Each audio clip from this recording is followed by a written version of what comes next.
always miss my calls. Run around in circles cause you're nervous I won't catch you when you fall. You're so defensive, why you're so defensive? Don't listen to the voices in your head. They're gonna take you down and you know it. I'll be waiting till you come to your senses. Baby, tear down your fences. Baby, tear down your fences. Don't listen to the voices in your head. They're gonna leave scars if you don't show it. I'll be waiting till you come to your senses. Baby, tear down your fences. Baby, tear down your fences for me.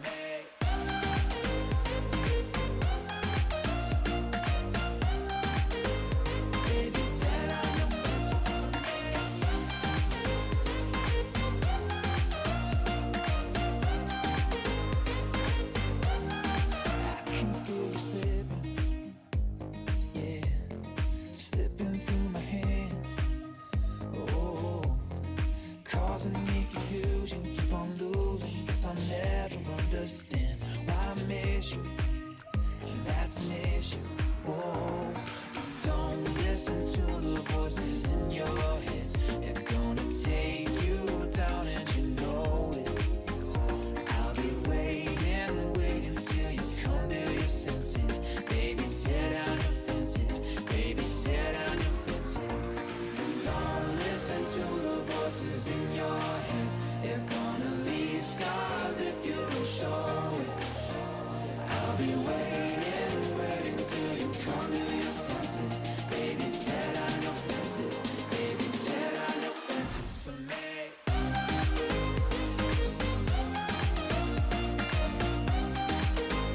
Baby, tear down your fences for me.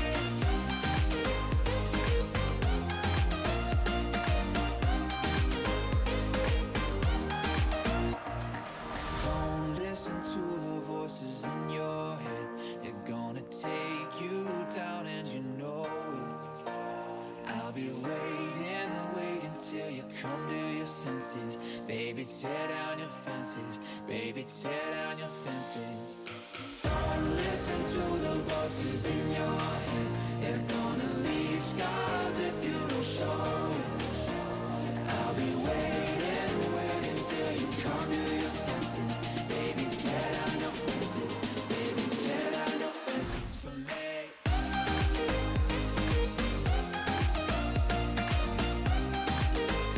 Baby, tear down your fences for me.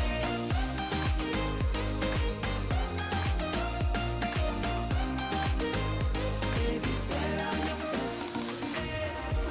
Starting off today, that was Vicetone with Fences. Now, let's keep the good vibes going. Here is Glacier's latest record titled Enough. Let us know that you tuned in on socials using hashtag COTW Radio. So, talk to you soon, and let's get back to the music. If I miss my mark, just pull me back down where I can feel some comfort in my own head, my voice within. And it can be enough. It can be enough when your efforts stop. Let it be enough.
comfort in my own head.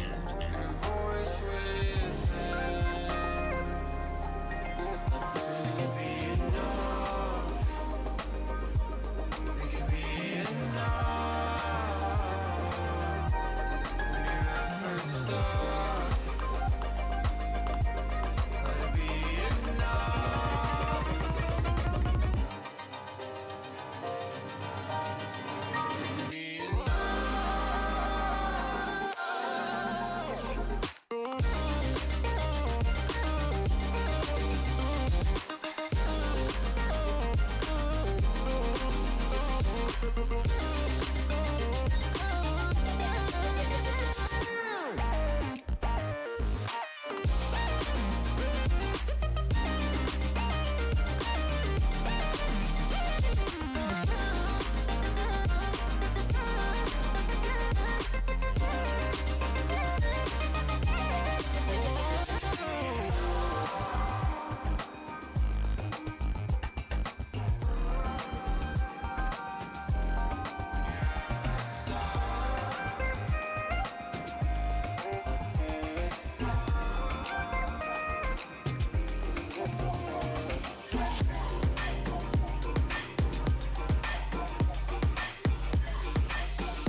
Hello everyone and welcome to another fantastic week of Collegiate Star League Dota 2. What's going on, Ricky? How you doing, Carlo? I am doing fantastic. It's a pleasure every week to be here with you tonight. Us, the fans, and the games. There's nowhere else I would rather be. What's on the agenda?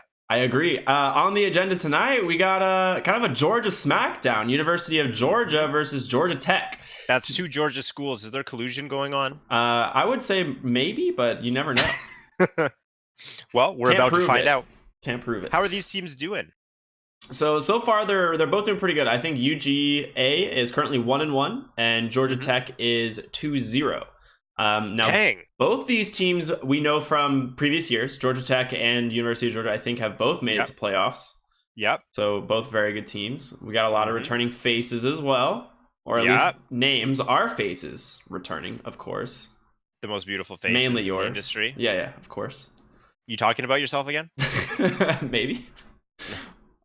Well, I think in the CSL, having a returning roster is an advantage because one of the unique aspects of the CSL is that your potential roster for your team is limited by the students who study at your university.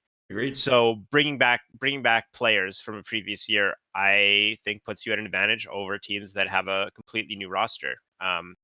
We have watched many teams grow throughout the year, and while some teams are growing and trying to lay a foundation for a solid team, teams with returning rosters already have that foundation laying, and they're just here to defend their ancient and Oh yeah. own other people's ancients. Oh yeah. I'm excited, man. It's gonna be a solid series. Any other thing we want to talk about, or should we honestly just jump into tonight's series? I think let's just get into the owners, man. That's what everyone's here for. They got a taste of us. Let's give them a taste of the game. Everyone's gonna be happy. It's a perfect balance of ownage and awesome. All right. Well, that being said, we'll see y'all in game number 1. Like I said, between Georgia Tech and University of Georgia. See you guys soon. Was Topi with Bad Language, and before we get into our next track of the hour, let's see what's on our events calendar for the month. Next week, November 13th, right here on Call the Wild, we're going to be joined by Half an Orange as they host a very special episode that you don't want to miss. But I'm going to let them tell you all the details right after this song. The second VR event that you need to mark down on your calendars right now is our Monster Cat Uncaged Call the Wild experience on Monday, November 18th. It's one of the stops on our Uncaged tour, and you can catch acts like Tokyo Machine, Riot, Pixel Terror, and Gammer. Mark it down and head over to sanzar.com/uncaged for all the details and how you can tune in and join right from your very home. Cool. With that, if you want to check out any of the other dates that are also on the tour, make sure to head over to monstercat.com/events. Now, here's Haywire with Do You Don't You. Do you care if I care? Do you know what I know? Do we know what we share? Do you hear what I hear? Welcome back. Not too long ago. Here we are. Glad to be back. Excuse me. Yeah. So here we are. Game number 1. Georgia Checking out Tech the banners, versus both UGA. teams are lacking already. This is a rough start to what seems to be a potentially fantastic series. I was just gonna say the same thing. How are teams? They have UGA and G. Tell and me, Ricky. UG, or UGA and GT have been in CSL now for like 3+ years, and they At still least. can't get their banners right. What is happening? This is ridiculous. So we got Team George Esp versus Team U. Team George versus Team U. Well, we've seen worse. We have seen worse on the flags. Yeah, Rutgers University, and theirs isn't even cropped poorly. Yeah, exactly. Theirs is how they actually want their flag. Imagine being that team. Now, I do like how Team UG did the OG parody, even though the idea is there, the execution not so much. Yeah. Tell me about Keeper of the Light, Ricky. What's going on with this hero? Why do I keep hearing about it? He's just broken. He's so good. How's he broken? He's an old man on a horse, Ricky. Apparently, riding a horse makes you really fast, so you just don't have to buy boots on Coddle for like the first 10 minutes of the game. And he's a super annoying hero in the laning stage, and Will-O-Wisp is a really good ultimate, it would appear. It's a great ultimate, if you ask me, for a great hero. Although I miss Spirit Form. True, Spirit Form was nice, but Will-O-Wisp is really good. It's good. It's almost like a different hero. Yeah. If you don't have a hero that like is designated to killing Will-O-Wisps, those would be like your Juggernauts, your Life Stealers, heroes like that. I think LC is good against it too, right? Because you can press the attack and kill it really fast, but it's still difficult because you're not going to kill it between ticks. It is going to like force you to get kind of stuck for a moment. And I think you can also Moment of Courage it. Like if you get a Moment of Courage proc, you'll hit the Will-O-Wisp as well. Oh yeah, you will. I never even thought of that. Yeah, you would. Because you can do that to the Phoenix Egg. Mm-hmm. That's interesting. Well, Ricky, that's one of your favorite heroes in the game, is it not? Yeah, Baden should never be allowed through the draft. Like ever. This hero is way too strong. What would your 6 bans be? Do you think you have like six hard bans, or do you think you'd have like maybe 3 bans, like 3 solid bans and 3 flex bans? What do you think about that? There's like probably there's like for sure 3 bans, and then a almost 4th guaranteed ban. I think 5 and 6 are kind of up to the teams on whatever they want to run. Would yours be like Abba, Caudle? Who else would you like? Abba, not really Caudle, want to let in your Mirana, game? and Faceless Void would be like the 4th. I think those 3 heroes are pretty much like you should ban pretty much Caudle, Abaddon, and Mirana almost every game. Now, why Mirana? She's just too good. Like she synergizes too well with a lot of heroes. A lot of times heroes like Abaddon or Legion Commander aren't in the draft, which makes Arrow just that much stronger because you have no way to purge it. It's just super good. There's a lot of heroes that have long range initiation or easy stuns or like build for like Yules or Atos that it makes it super easy to combo with. Yeah. And then Moonlight Shadow is just a very good ability because there's limited resources for sentries now. Yeah, you know what I love about Moonlight Shadow back when I used to love playing support Mirana is that you can't really use Moonlight Shadow poorly. Like there were times where like you just like you see your teammates get in a fight and you're like, all right, I'll just hit R and I don't even need to be there, but I'm helping. Yeah, and you're like, oh well, maybe one of my teammates survive. Yeah, at the very least, it's like you're probably going to do something, and then there's a lot more room for improvement with actually coordinating movements with Moonlight Shadow. There's the hero right there, Moonlight Legion Commander. I feel like they have to pick it. The problem they have right now is Faceless Void is in the game, and if Georgia Tech doesn't pick Faceless Void right now, I'm beyond confused. It'll get banned out, won't it? Being able picking a Abaddon Void is just broken. It is so unfair. That's a very difficult lane to deal with. Even though they're both melee, they're quite tanky and a lot of survivability in lane. Also quite a decent amount of damage output. Yeah. The other thing you have is just Abaddon's ability to just sit behind a Faceless Void and just enable the hero so he always gets Time Walk off or always gets a BKB if he needs it. Just makes it very difficult. I will say Legion Skywrath is a great combo. So if you get dueled if you do manage to duel the Void, you may not actually secure the kill. Classic combination. Yeah, but Abaddon just makes it so difficult. Yeah, I don't know why they didn't just pick Void. They go Lina, but the Void here, like if you actually just get Abaddon Void first round, you probably have like a just straight up like 70% chance to win the game. I never want to lane against that because Void is one of those heroes in lane where there's not a lot you can do to him. He just hits you, and there's not many heroes that can go toe to toe with Void. He has fantastic stats. High damage, high health, decent armor in the early game, and then he has his passive on-hit ability that pretty much makes it so you never want to trade with him, save for a very small few heroes. Put a Abba behind him, and I mean, like, what are you going to do? Faceless Void walks up to you with a Photic Shield at level 2, like, you're just going to let him have the lane. Yeah, the other thing, too, is if your draft allows you could even switch the Abaddon to be your off-lane 3, right? So you have the Abaddon 3 or 5 potential with a Faceless Void opener like that, and that flexibility is really strong. I think right now we're likely to see Abaddon 3-4 Lina. That lane's super strong. Now, Kunkka is the other ban that I always forget. That hero needs to be banned. Not allowed to ban him. I love him. I love watching Kunkka. You're not allowed to ban him. If I'm passing the game, Kunkka has to be in it. Those are my terms. So stupid. He's so much fun. He's been nerfed like 3 patches in a row, and he's still the best hero in Dota. Hardly any room to swing a cat in this crowd. That's what I have to say to that, Ricky. That's a good thing to say, actually. So, what do you think? Position 5 versus position 3, Abba. What do you think? Is it Abba's generally position 5, sometimes position 3, generally position 3, sometimes or mainly position 3, sometimes position 5? Where do you think the split is? It's more likely to see him. I think it's like probably 60-40 or 65, 35 off lane support. Yeah. I think he's played more often as a 3, but yeah. And that's people really like his passive on attack.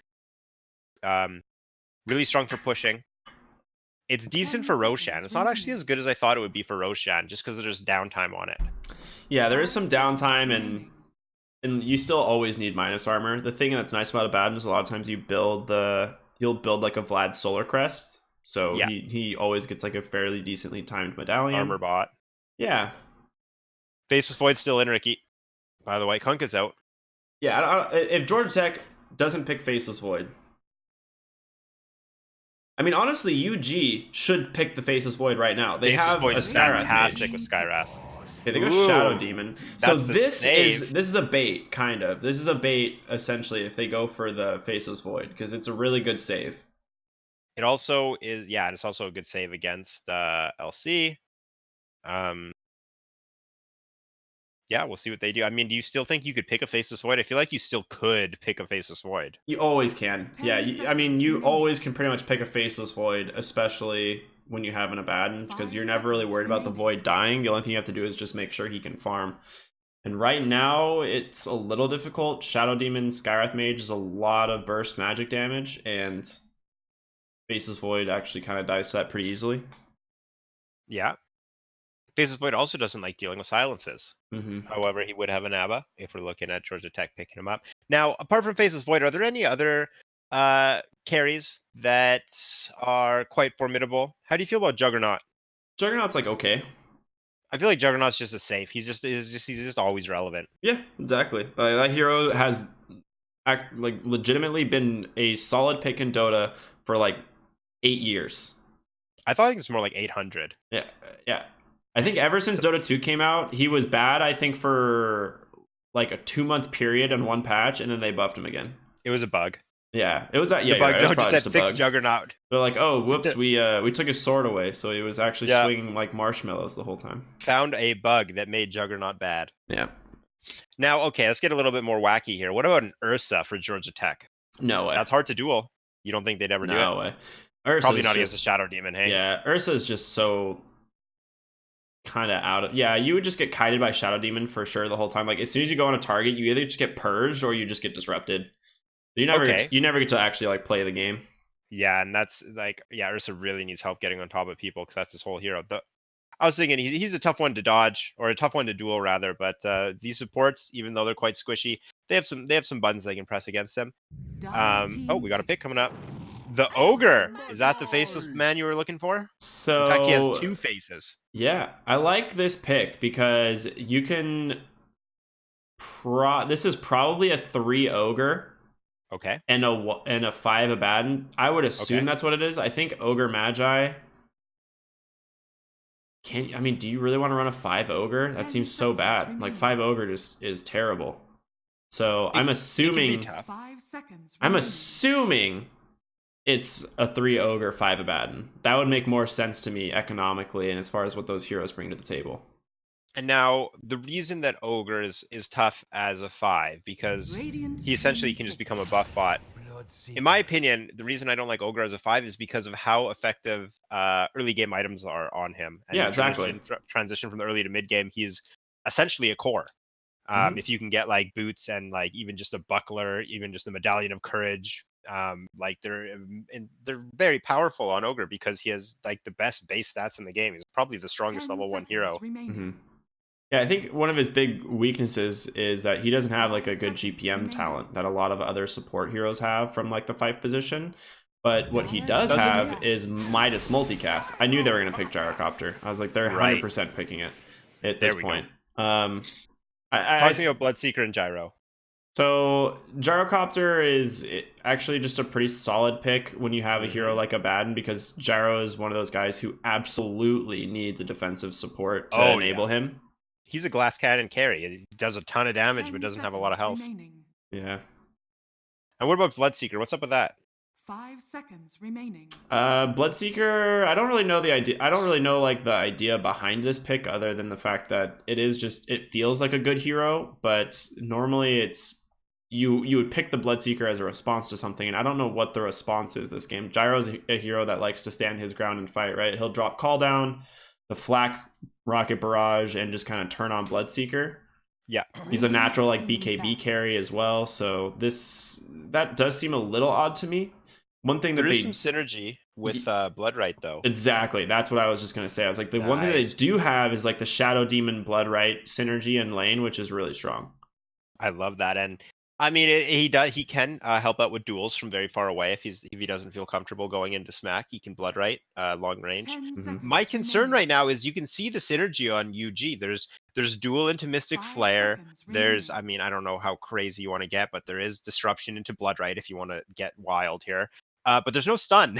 There's actually like no real hard lockdown until level 6 when Legion Commander gets duel at the moment.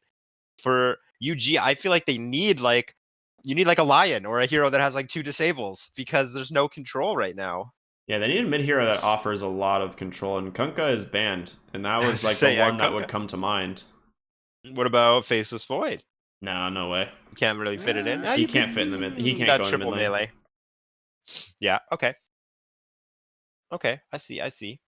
You So, put Void in the mid lane, and like you just probably lose the lane. I don't think he's that great. yeah, that's fair. Is there anything? They do have I'm last really pick concerned though, about so the we'll see. lockdown for UG though. Like what? Like it has. The last hero absolutely has to have a 10 stun in my seconds mind. remaining. And it wants to be ranged, and there's no 5 Lina. seconds remaining.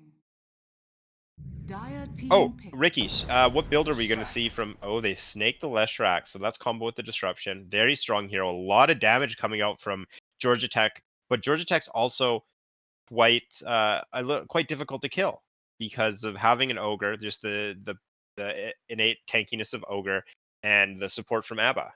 Yeah, this is a good draft from Georgia Tech. I really do like it. The 10 thing that seconds I like remaining. the most is they can actually run at 5 you seconds around remaining. this 15 and a half, like 15 to 20 minute mark.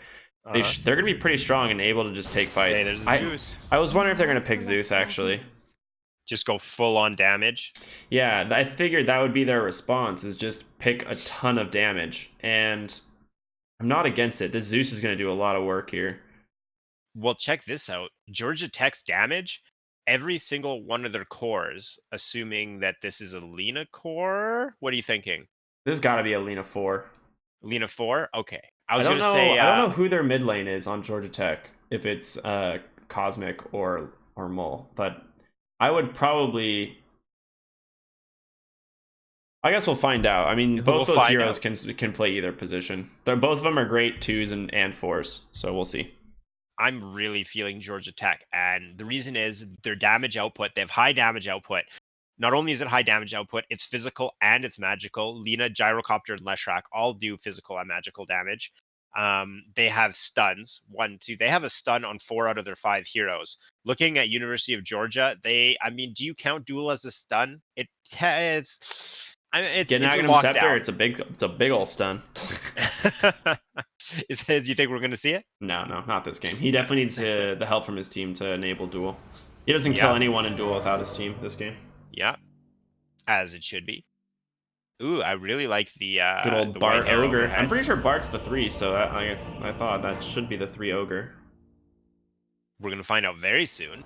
And again, I think both teams have a lot of damage, but Georgia Tech has the lockdown. That's my big takeaway from the draft. Although both these teams are very scary. Prepare for Should we battle. introduce the teams before we get right into the action, Ricky? I think we should. Okay, I said Bart is 3 Ogre, and it's definitely a 5 Ogre. But on that note, I'll go and introduce the side of Georgia Tech. Do it. Bartlett gonna be playing Ogre in the 5 position. Which position? We got Jake on the Gyrocopter on the 4 in the mid lane. We've got Cosmic on the Leshrac. Top lane's going to be Disciple Genuine on the Abaddon. I'm just going to call you Disciple. I remember you from last year. And Mole on the Lina.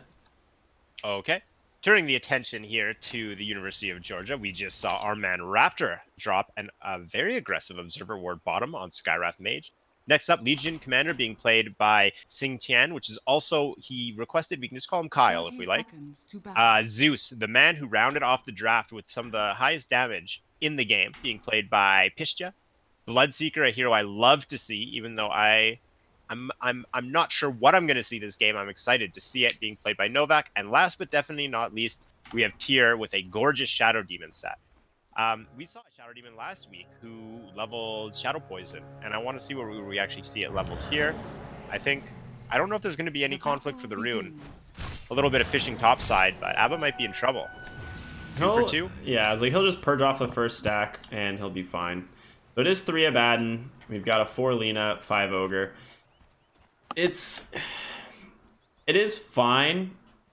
I do like I said, I do think the 3 Ogre might have just been better because I think Abaddon and maybe not, because looking at their lineup, they do want to go early, and Ogre is one of those like super greedy offlaners that just rushes a Midas and then gets items around 20 minutes, whereas The Abaddon is gonna have like a, I don't know, 13-minute Vlads or something, getting ready to push with his team. So in this game, I can respect the 3 Abaddon. It makes more sense, I think. Yeah, a little bit quicker. A little bit more team-oriented. Exactly. There's a bit of harass coming out from Lina and Shadow Demon. Now, I think once Shadow Demon gets 3, he's going to become a lot more dangerous. Do you think he's going to go for the max Shadow Poison build as a support? This game, he definitely needs the Disruptor to basically to combo with the Bloodright, so I'd expect him to pick it up here at some point. I would assume would be level 2, would make the most sense. But I don't know for sure. He could always just... I think you need one of each. Like, you really do need one of each of your spells, I think, in this lane. Yeah. Oh, for sure. Shadow Demon is definitely a hero where you can make use of everything. Mole has a fantastic hit rate, though, with Light Strike Array. I haven't seen him miss one yet, but I haven't had my eyes on him the entire match so far. How do you feel about this mid lane? It is just Leshrac versus Zeus. Both heroes farm pretty well. I guess Yeah, Zeus, I was gonna say, I'm pretty sure they both farm here. Yeah, Zeus is a little bit behind currently, 9-3 to 5-2. Now, regarding ganks, Zeus is probably there's a question here. Is probably pretty happy to sit in lane, and he can support the other lanes with his ult. Because if he leaves the lane, I think Leshrac will take his tower very easily. Oh no, Leshrac's actually going for the Lightning Storm build rather. Yeah, I think that's what I've been seeing lately. Is probably like 2 points in the Lightning Storm, 1 in your Earth Split, and then they usually max the Edict. The Lightning Storm is really good for securing range creeps and harassing early on. Yeah, he's doing a great job harassing.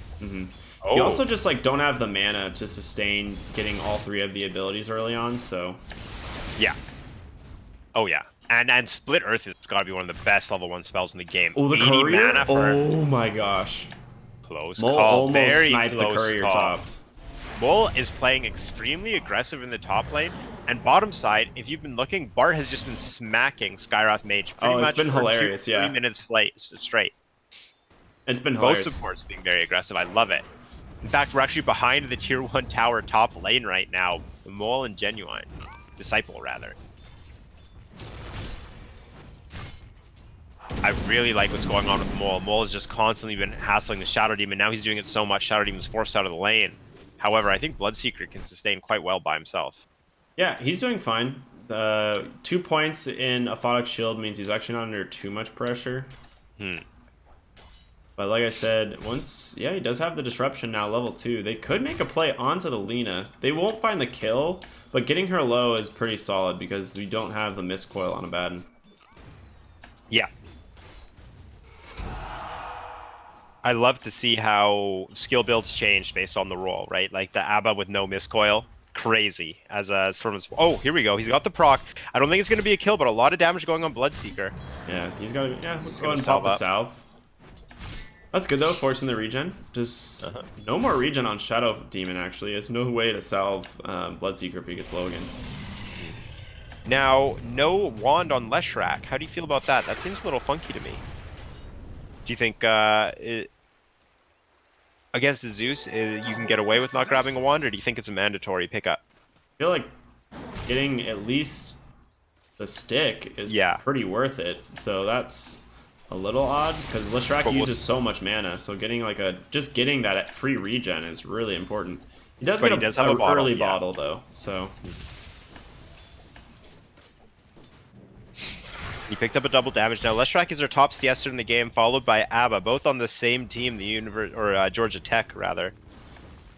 Yeah, they're doing great in the top lane. Abaddon just playing super aggressive. There we go. Disruption into the that's the combo. Bloodright combo. Abba not too scared.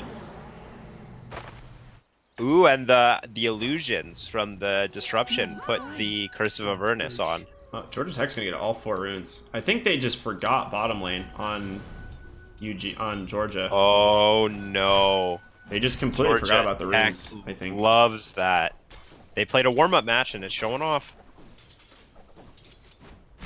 Okay, here we go. A stun on Skyroth bottom. Are we going to see a body block? Don't even need it because the homing missile comes out, and that's going to be the first blood 5 minutes in. Jake also picks up the last hit. That's huge for him.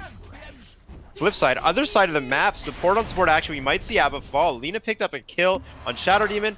Bloodseeker really wants to go for Abba, who salves, and he has the Aphotic Shield, keeping him alive. We're going under tower, teleport up from Ogre. Bloodseeker knows he has to leave.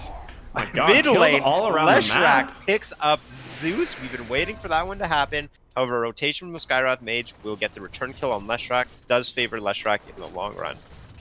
Yeah, I had my camera top because they went for a disruption play, and then you're like talking about bot lane. I was like, okay, I guess I'll look bottom. I missed the first blood, but I immediately go back and see I like get the kill up there. I was like, what is happening? Yeah, we had in the span of 1 minute, we had 4 out of 4 kills between the 5 and 6 minute of this game. Yeah, People are ready to rock and roll. Well, there is a Thunder God's Wrath and a haste on Zeus, so I wouldn't be surprised if we saw some more action shortly. Might be in trouble bottom. So yeah, homing missiles coming in while Skywrath's made the rotation. Ogre's trying to get in a position to body block. He's a little bit dangerous for him now, surrounded by enemies, but actually it's more dangerous for the for the Dire team, forced to retreat, going back under their tower. Gyro is actually half the CS of Legion Commander, roughly. Oh yeah, we might have some action top. Good disruption. 3 stacks and Shadow Demon will make it away. The disruption. Oh wow! I did not realize that was a thing. Which? Shadow Demon's illusions apply the passive. The Curse of Rift, right? Yeah. So that's going to be a real hassle. Too bad there's not a lot of lockdown for Abba. Well, once again, kills coming out across the map on the left side. We have Lina beaten down in the trees. Zeus and Bloodseeker, you are not going to be able to run away from that combination. However, this has opened up some damage on the mid tower from Leshrac, who does not have his Edict skilled. Yeah, that was wild. The Shadow Demon illusions just immediately silenced and slowed a bat, and it just turned into a free kill. Yeah, because they only have to swing twice each. Yeah. Pretty good. That was nuts. I've never seen that. What's going on with Gyrocopter? Why is he struggling so much on CS? He's in a pretty rough lane. Like, Legion Commander has a decent amount of damage as a hero. Like, she went double bracer as well, which is a perfect build for this lane. Make sure she stays alive. But I think the Ogre has spent so much time harassing that I mean, he kind of has to, though. He has to be applying a lot of pressure to the Skywrath, or else the Gyro just gets pushed out of lane. Here we go. Bottom lane, the call down is used. We have both stuns coming out on Legion Commander, but she's going to hit a massive, overwhelming odds. Rather than using the speed to run away, she turns on Gyrocopter, who might drop. No, he's not. 50 health, he's safe. Ogre's going to clean up Legion Commander in lane, and I think Ogre might make it away as well. Both players on Georgia Tech making it out, less than 150 health between the both of them. That's nice. Look at how happy Bloodseeker is about this. He's at 4 stacks of Thirst, so he's just got 600 MS.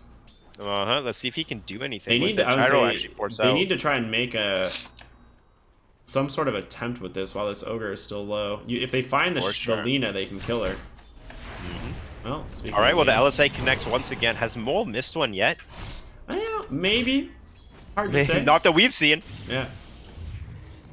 This Leshrac is huge. He's doing so well. Almost level 9. Mid players making out of the lane, trying to get as much farm as they can. Leshrac is our CS leader with 57 to Zeus's 31. Oh, Rupture top lane. Okay, Rupture comes out. Lina immediately teleports. Disruption will connect. Lina is stuck here with Rupture on her. Bloodright comes out, just trying to put damage on Shadow Demon before she goes down. Oh, so the close. Zeus ult is going to be the decider there. Shadow Demon's making it out. Bloodseeker forced under tower. Ogre really wants this. No points in Ignite, though. I don't think he's going to get in Fire Blast range. Uh-oh. Tyr trying to kill himself, but he has a little bit too much health. Ogre might be able to get that. He's getting fogged. He had the cast. Run, run, run. Juke, juke, juke. Oh, under a ward, maybe? And he reveals the ward. Worth it for a kill. On the flip side, we have... They do. And under the top T1 tower, Abba pops his ult as he pursues Bloodseeker into the trees. 2 teleports in, and Abba is going to back on out. Skywrath's coming up as well. He just got Mystic Flare, so they might be able to make a play here. No ulti on Abaddon, but he does actually make a great maneuver to those trees, so he's just going to TP out. I mean, I like it. I like the decision making. Net worth, top of the charts, actually Legion Commander, surprisingly. I mean, she's super farmed. Well, top lane, more action. I lost you there for a moment, Ricky. Are you with me? I am with you. How are you? Where'd you go? I'm doing fantastic. Well, Okay. unlike Abba. Yeah, Not doing so Abba hot. less hot, for sure. I wanted to keep chasing. They might get more. They're going right on it. Well, Leshrack's quite tanky. I think Skyroth's the one in trouble. And there's the Mystic Flare doing very little. I was going to say, I think Skyroth is actually forced to play with Legion Commander if he wants to hit his Flare. Shadow Demon, he's going to get dropped down, dude. Fire Blast and the Fire Lady can't survive that. That was interesting. I felt like they had enough damage on the Zeus to kill the Leshrac, but I think it was just, it's definitely the smarter call to just back off there than going high ground. But if they're gonna commit like that, I think you have to go in with them. You might have at least been able to get the Leshrac before backing. Oh yeah, yeah, that's the kill they would have wanted. Yeah, instead they lose 2 and don't get anything. I am, as I mentioned, I'm concerned about the poor Skyroth. I just don't know where he's going to get any effectiveness out of Mystic Flare. I think he's completely tied to Legion Commander this game. He can't really do anything but follow her around. There's no other way he's hitting a Mystic Flare. Unless he gets an Atos, or someone gets an Atos, or a Rupture maybe would be the only other combination. Either way, if you want to use Mystic Flare, you're combining it with one other alt. Yep, exactly. Dire's middle tower is under attack. Any item pickups? See both mid players going for a Eul's. Actually, Aether Lens for Zeus. Oh, did he switch it out? Yeah, he's going for Aether Lens. Yeah, he swapped it. Okay, which is fine. I think that's a good build. Yeah, I I would love have liked him to actually just rush Boots of Travel, to be honest. Like, he needs movement speed this game. And Boots of Travel essentially serves as mana boots because you just have the ability to go to base to refill your mana whenever you want. But he does need mana speed. Zeus really needs move speed, just as a hero in general. So it's a little bit greedier of a build, but I think it works out a lot of times. Yeah. Top side, Bloodseeker caught out with the multicast behind the tower, followed up with an LSA, a Split Earth, a Laguna Blade. Bloodseeker, there is nothing left but a pile of ash on the ground as Georgia Tech bring 4 heroes top, trying to roll over the tier 1 tower as they did the carry for University of Georgia. Dire's top tower is under attack. And then Abba and Legion Commander are just hanging out bottom. Ogre. Okay, well, Ogre's dead. Yep. Well, he made space to get a tower for Cosmic. We'll just say that. And we're going to split right back up on Georgia Tech, going to make sure they're collecting all the farm in all 3 lanes. Mid or top tier 1 tower has been taken. Bottom one may be under pressure. They're leaving an Abba down here with 2 points of Curse of Avernus. He's an effective tower pusher. And he's going to go straight for the pipe. How do you feel about that? I think that's a great pickup. Yeah, it's good. I mean, they have a lot of magic damage on the side of Georgia, so I'm about it. You think he's going to go pipe Vlad's or something else? Probably he'll skip the Vlads, to be honest. They saw smoke. Yeah, you don't usually want to have to go that early on. Like, if you go that all in on early items, it ends up backfiring a lot of times. So I think the pipe is probably good enough. I agree. The Bloodseekers saw the edge of the smoke come out mid lane and they backed up. Here we go, going high ground. Ogre leading the charge. Is actually such a great role for Ogre to be the first one up the high ground. He's very tanky. You want him to soak up the spells. Well, they have sight on the Bloodseeker. They're going to set it up with the Eul's. The Edict is out. Follow it up with a Split Earth, but a defensive disruption will dodge the LSA. However, that's put our Shadow Demon in trouble. He's hitting his buttons before he dies, which is going to set up a kill on Leshrac. Bloodseeker moving like a decent, not a race car, but just a normal car. He makes it out of there. Follow it up with a Zeus ult. And we're going 2 for 1 in favor of the University of Georgia, taking out the mid player. That was interesting. The Leshrac actually pulled off to secure the kill onto the Shadow Demon rather than trying to just secure the kill on the Bloodseeker. And he got him. I mean, they got the Shadow Demon. But would you think it was worthwhile? If they had gotten the kill on Bloodseeker, that would have been a really good rotation. But Zeus getting that much gold and the experience going sent over to the Skyroth Mage as well is pretty scary. Yeah, definitely favoring University of Georgia in that scenario. Mid and support for a support. Radiant's bottom tower is under attack. Bloodseeker has Rupture in a few seconds here. Looks like he might want to fight the Ogre Magi. Okay, we're wrapping around. We have a little bit of a skirmish in the bottom over the ruins. Skyroth Mage being chased by a missile, but his team's there. They're gonna... I think we're not gonna see any action, actually, Ricky. They're just gonna back off. They're like, alright, fine, you take that rune, we'll take ours. We're good. Zeus actually runs all the way to top lane, so he disassembles his mana boots into tranquil boots. So tranquils is kind of the same idea, where it's like they give you a lot of movement speed, but you do start lacking mana regen a lot, so you'll end up spending a lot more on clarities and stuff like that. And that's likely where the Aether Lens bottle comes in. Trying to help him out, and you do see him with the clarity right now. One in the backpack. And we might see a mid-push mounted here by the University of Georgia. Feeling good, up 1 kill with a 1k net worth lead. My thanks. I'm waiting for Bloodseeker to come online. I think without benefiting from Thirst, the only way he's fighting is with the BKB. How does that sound to you? Yeah, probably. I think an early BKB is pretty good this game. He needs to be able to just get on top and kill the Leshrac, and if Leshrac's... Legion Commander's going in on the back. On the backside, Plink's out. I mean, that's smart. That would have been a really bad duel. Yeah. Tower might go down. Here's a fortification, an aggressive one from the University of Georgia. Great deny from Disciple. And we're going to see a retreat here from Georgia Tech to defend the tier 2. In the meantime, both top and bottom lane are being pressured. Ogre gets taken out in the bottom lane, a combination of Rupture and Thunder God's Wrath, leading to a man advantage for the University of Georgia. I think Bloodseeker's just going to use this opportunity to farm, though. He's low on mana. Oh, absolutely, yeah. He doesn't really need to fight. He's just going to head top, push that lane back out, get some very pretty easy to CS. Yep, there it is. Radiant's middle tower is under attack. And then what's Jake? Almost 8,000 net worth at 17 minutes. Like, that's really good.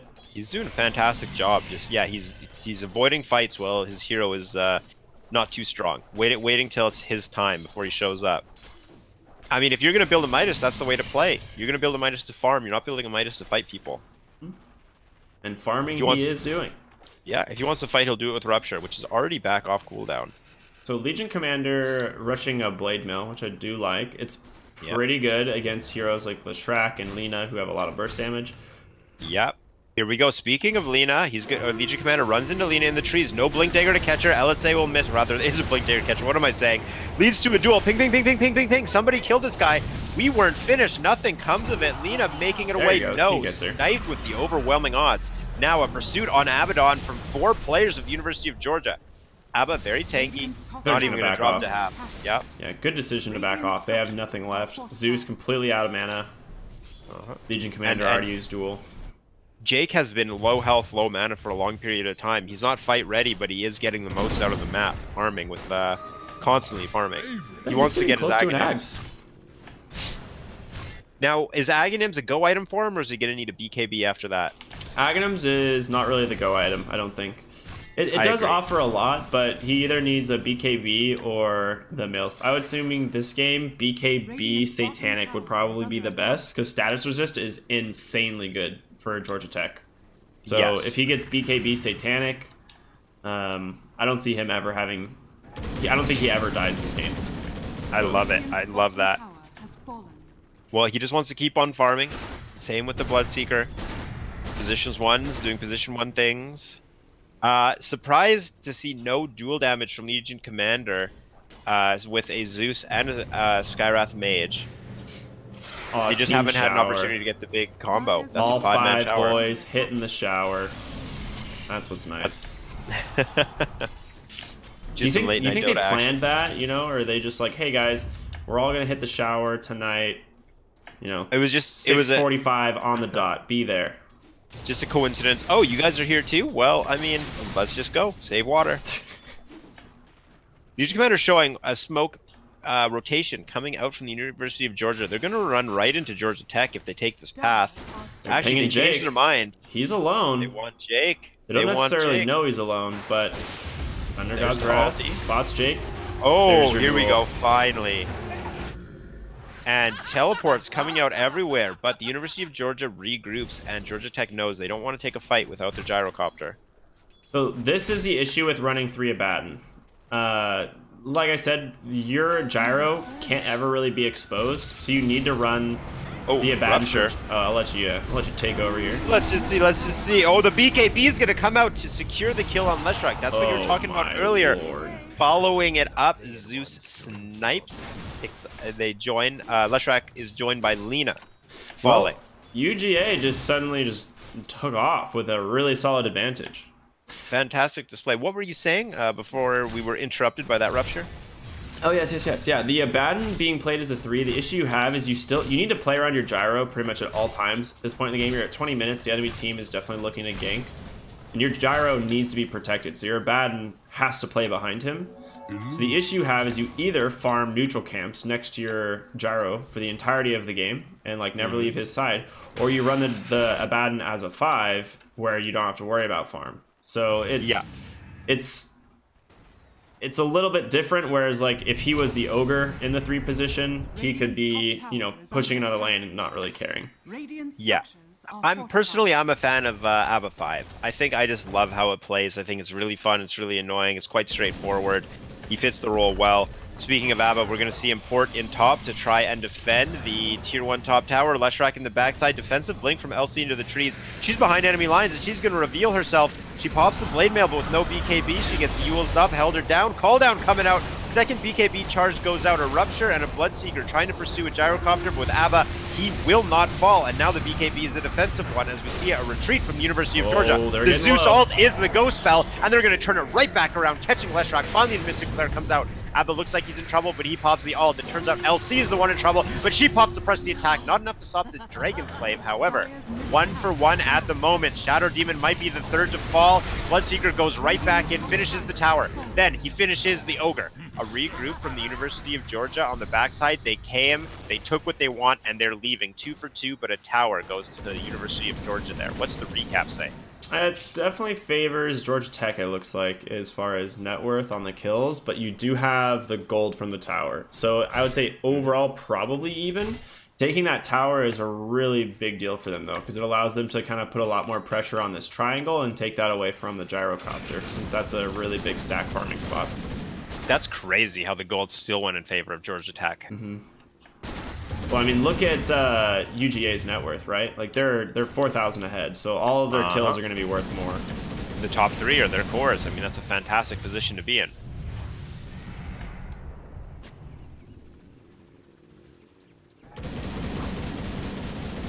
Is there any... So Ogre's not going to go Midas. Unfortunate. That's what you always want, but it's hard to... Oh, these commander might go for a duel. No, there's no way. It's a You don't short kill the blink. ogre. No. Does he have any friends, though? They're all rotating in. He's following the ogre. He Yeah, knows not to he's duel. gonna- He's going to give him a smack. Smoke pops on Bloodseeker. Rupture out on Gyro. No way to break the blink. Or to break the TP, rather. Well, and Bartlett, he has no Concussive. TP for 40 seconds, and he is way down in the trees. They're going to go Tower on the dive track, from though. supports. Tower dive. Oh, long range Yules from Zeus under the Bloodright. Second Yules the comes purge. out, purged.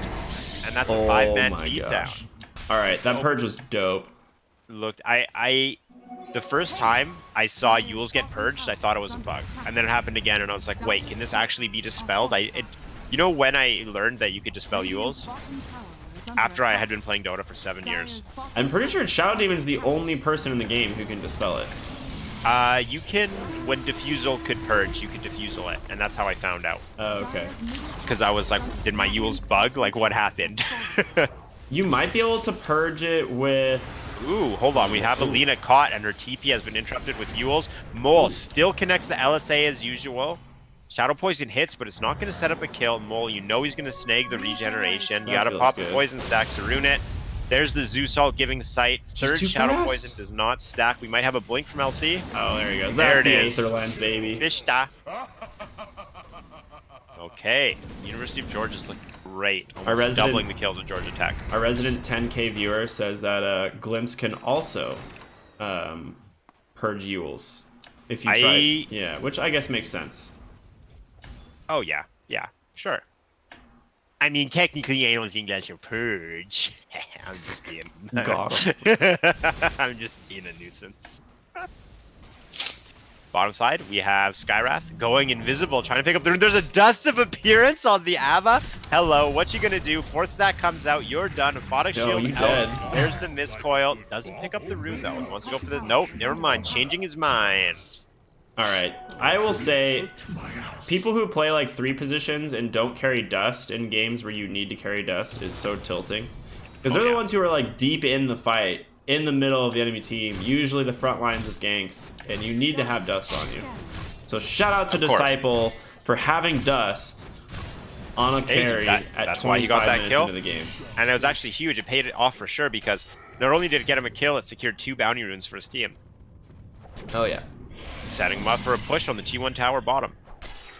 All right, is there going to be a defense from the University of Georgia? The heroes are moving over. We have a Radiance recipe. We have a Radiance. We have a Black King Bar with 8 charges. Legion Commander is here. However, Georgia Tech is already gone. This Bloodseeker is enormous. They saw them D-ward right at the shrine, so they have no vision there. And taking that, this tier 1 tower bottom is completely suicidal to take if you don't have map control. It is absolutely not worth trying to take that tower unless you have like a couple heroes down and vision in the area. Yeah, and it seems like Georgia Tech recognized that. They made enough of a showing to bring University of Georgia down, but by the time they actually made it there, Georgia Tech had already left the scene of the crime. So Thunder God's Wrath actually scouted the majority of Georgia Tech moving to the top lane. So Legions feels pretty safe bottom. Bloodseeker's by the shrine, so he sees any TP, and they're just going to apply a lot of pressure and force them back, essentially. They're not going to be able to go high ground anytime soon, but there's a lot of... They can take their farm. Yeah, it's a lot of space for them to farm. Ooh. He wanted to go. He wanted to find the Leshrac, but Leshrac was not there. Whoop. Oh, wow, he just called GG. Nice one, Novak. I think he's flaming his... I think he was flaming Kyle with that GG. Yeah, okay, here we go. Oh, Rupture, no. Mystic Flare duel. All 3 ults combined, and we have the second duel win of the game here. The lead has gotten larger for the University of Georgia. So this is like a combination of Jake playing too aggressively and their Abaddon not being anywhere near him. Yeah, I can say this. It's kind of like beating the dead horse, but that's essentially how you have to play this game. Is you cannot be playing like out in the lanes without your defensive hero behind you at this point. It's almost like it's a 3 ABBA, but he needs to almost play it similar to a 5 at the moment. Like he just needs to sit on his position 1. Like bottom lane, he doesn't like. It's nice to get this farm as an Abaddon. This is actually super dangerous. He needs to leave like right after this creep wave. Yeah. Oh, they're going Roche. They have vision of it too, so they see him. He's fine. But they need to contest this Roche, actually. This is a big deal if they can contest this. Yeah, they know it's happening. Are they going to have time? If they're not killing it too slowly. They take this super slow. They have no minus armor. Smoke. Who's going to lead it? Well, it's been scouted by the Thunder God's Wrath. Bloodright Rupture once again, but on Abba. He's very happy with that. Immediately pops Borrowed Time.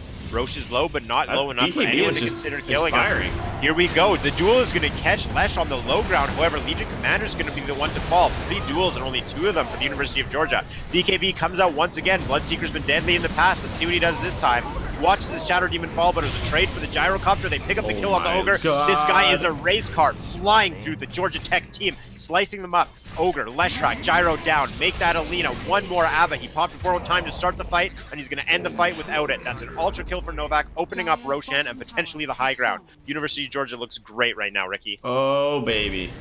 I was saying, you know, this Bloodseeker is very farmed, and we see in this fight, like, how good this Zeus Bloodseeker combo is, because they just whittle you down. Amazing. Right, Leshrac's BKB was popped super early. They don't actually secure a kill with it right away. And so what that turns into is just Bloodseeker Zeus slowly whittling your team down, and then you just turn on the jets, right? And you just hit the nos, baby. Yeah, it's we've all seen that scene, you know, in what's that movie called? Fast and the Furious. Thank you, Fast and the Furious, where you hit the nos button, you know. Yeah, Bloodseeker did that twice. I just do that in my Honda Civic every day on the way to work. Oh yeah, nice.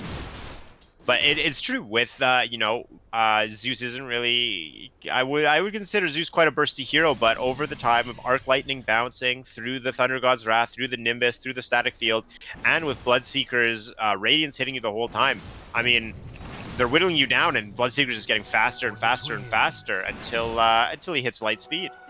So one of the things that is interesting too is the Legion Commander initiated that fight onto the Leshrac, but forgot to BKB.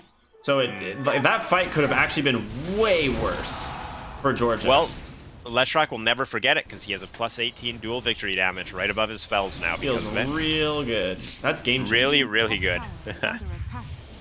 Leshrak actually going for a blink dagger too. How do you feel about that? It's nice for the catch, but I don't He has a know if they can BKB. play that aggressive is the problem. They kind of have to wait for Georgia to go on them and turn the fight. Top tower has fallen. Gyro, yeah, going for the BKB, I guess. This is high ground. High ground with Aegis. Lotus comes out on Abba, who is leading the defense. Hasn't popped borrowed time yet. That's the perk of being in position 3. He can play quite tanky. Going up. There's the Rupture. that's Very Rupture. happy with that. Not going to pop the borrowed time still. There it is. He'll run this out. Regen all the way up. Rupture down. Aegis up. Homing missile coming out. Bloodseeker's going to get to a safe position before he lets that hit him. He actually bought himself a Skull Basher, which I really like because it is a form of control for the Gyro BKB, which they don't have, right? But other than duel. Yeah. So if he ruptures the Gyro and then just Yules, Shadow Demon caught out from long range by Lina, but we're going to Oh see my Bloodseeker gosh. go right in, pursuing the Lina, going all the way to the mid lane, chased by Homing Rocket. He BKBs, he's not going to get stunned. In fact, he's actually going to kill the Lina. Now, running out, he's not going to deal with Abba. Abba's way too tanky. He'll retreat to the low ground now that his BKB is down. However, what happened to the University of Georgia when Bloodseeker left his team, Ricky? They lost 2 players. Yeah, so Legion blinked onto the high ground and dueled the Gyro without hitting BKB again, and turned into him dying, Gyro barely living, and then they lost the Shadow Demon. Gyro has something to show for it too. We're actually at 4 duels won, Ricky, don't with know only 50% of them being on the University of Georgia. Did he actually get the duel damage from that duel? Maybe. I mean, I guess he had to. He has 26 damage now. He has 26 damage. All right, I heard another Rupture coming out. Leshrak, he's getting hit by everything. He pops the BKB Lotus. We're tanking the Mystic Flare. He He just just TP's TP's out. right he has on to. out. Buyback from Legion Commander. This is looking good for Georgia Oh, look Tech. at him They go. may lose Abba. He's the coming. race car is in. Jake, he's going to make The it out. bash, No, the no! first hit bash. Jake is breaking it in duel no. as well. Oh, that was the most valuable Skull Basher in Novak's life. He was pressing the bash button so fast, and he Yes, just sets he up a was. free duel for Legion. So that's a, you know, at least he gets Winning the it duel back. damage this time. They're ready to go onto the high ground. Going soon. right in. Here's Alina. Oh my. Where's the Lina? What just happened? I mean, that was Bye-bye. a moment of courage, proc. Yup. That was hilarious. Trying to decide which lane they want to push. The University of Georgia relocates to the mid lane to go for a full health tower. Dropping a low, the Bloodlust is slowing them down a little bit. However, it's currently a 5 versus 3 situation. We're missing Duel, we're missing Thunder God's Wrath for University of Georgia. However, Georgia Tech is missing a tier 3 tower. You think they're going to be able to get a Rax here? They have to. They have Aegis. They need to expend it. Yeah. Bloodseeker needs to play super aggressive because this Aegis is expiring any second. Yes, it is. Well, Bloodseeker really wants to play up, however, with no mana, low health. He's playing a little bit cautiously. He does have the Aegis, as you pointed out.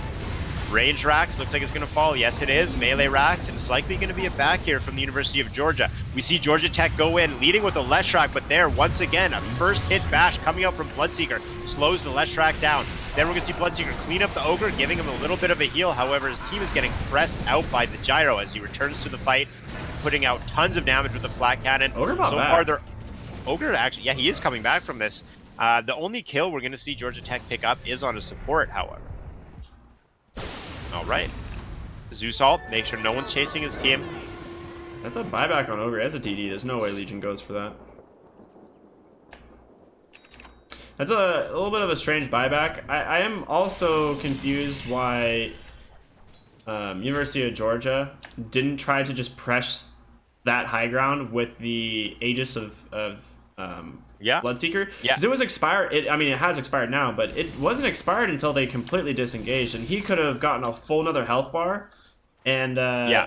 there was nothing left in the tank for Georgia Tech. That could have been a very, very big power play for them. I think they just want to play it safer. They currently have a lead. They want to press the lead. You know how I know they have a lead? I just look at the net worth graph or chart. That's usually a pretty good indicator. 35 Yeah. minute runes, by the Oh, we way. might have a skirmish here. However, University of Georgia may be in the lead, but they're outnumbered in this situation. Bloodseeker getting absolutely crazy, surrounded by all 3 cores. Is he really going to try and go for a kill in between all of this? His BKB is on cooldown, and now, oh no. He's dead. 95 seconds, he's out of the game. We're going to see more of a pursuit from Georgia Tech. They're going to Great catch the sentry. Skywrath. Gyro once more. Let's go. Okay, Skywrath, he just got lifted up from the Yules and slammed down. All right, well, Mole just got like 1,000 gold. Probably more than that after the second kill. Yeah, 1,100 gold for Galena. I mean, that's a good chunk of your way to your Aghanim Scepter, and Ag's Lena this game is so good. Oh no, If they Shadow find Demon Shadow gets Demon caught too. out. Fantastic catch from Bartlett. Yule's gonna set up the wham bam, thank you ma'am beatdown, and 5 heroes from Georgia Tech walk past the tier 2 mid to slam a mean, they can go third high hero ground. on this push. They can just go high ground and get a Rex.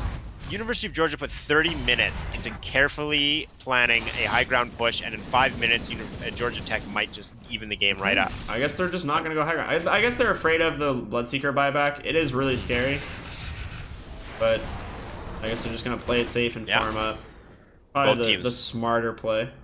Both teams want to play it quite safe this game. I think that's reasonable with the position they're in. Still a relatively close game. 10 kill spread, 6k net worth.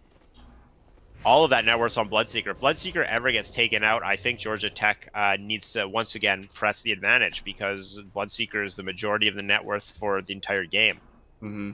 I think they could have gone at least for the tier 3. They did have to send a Batten back to deal with the Legion that was split pushing, but getting a tier 3 there for Georgia Tech is way better than like losing your tier 3 bottom, because the tier 3 bottom doesn't matter. You've already lost the mid lane, tier 3, and range Drax.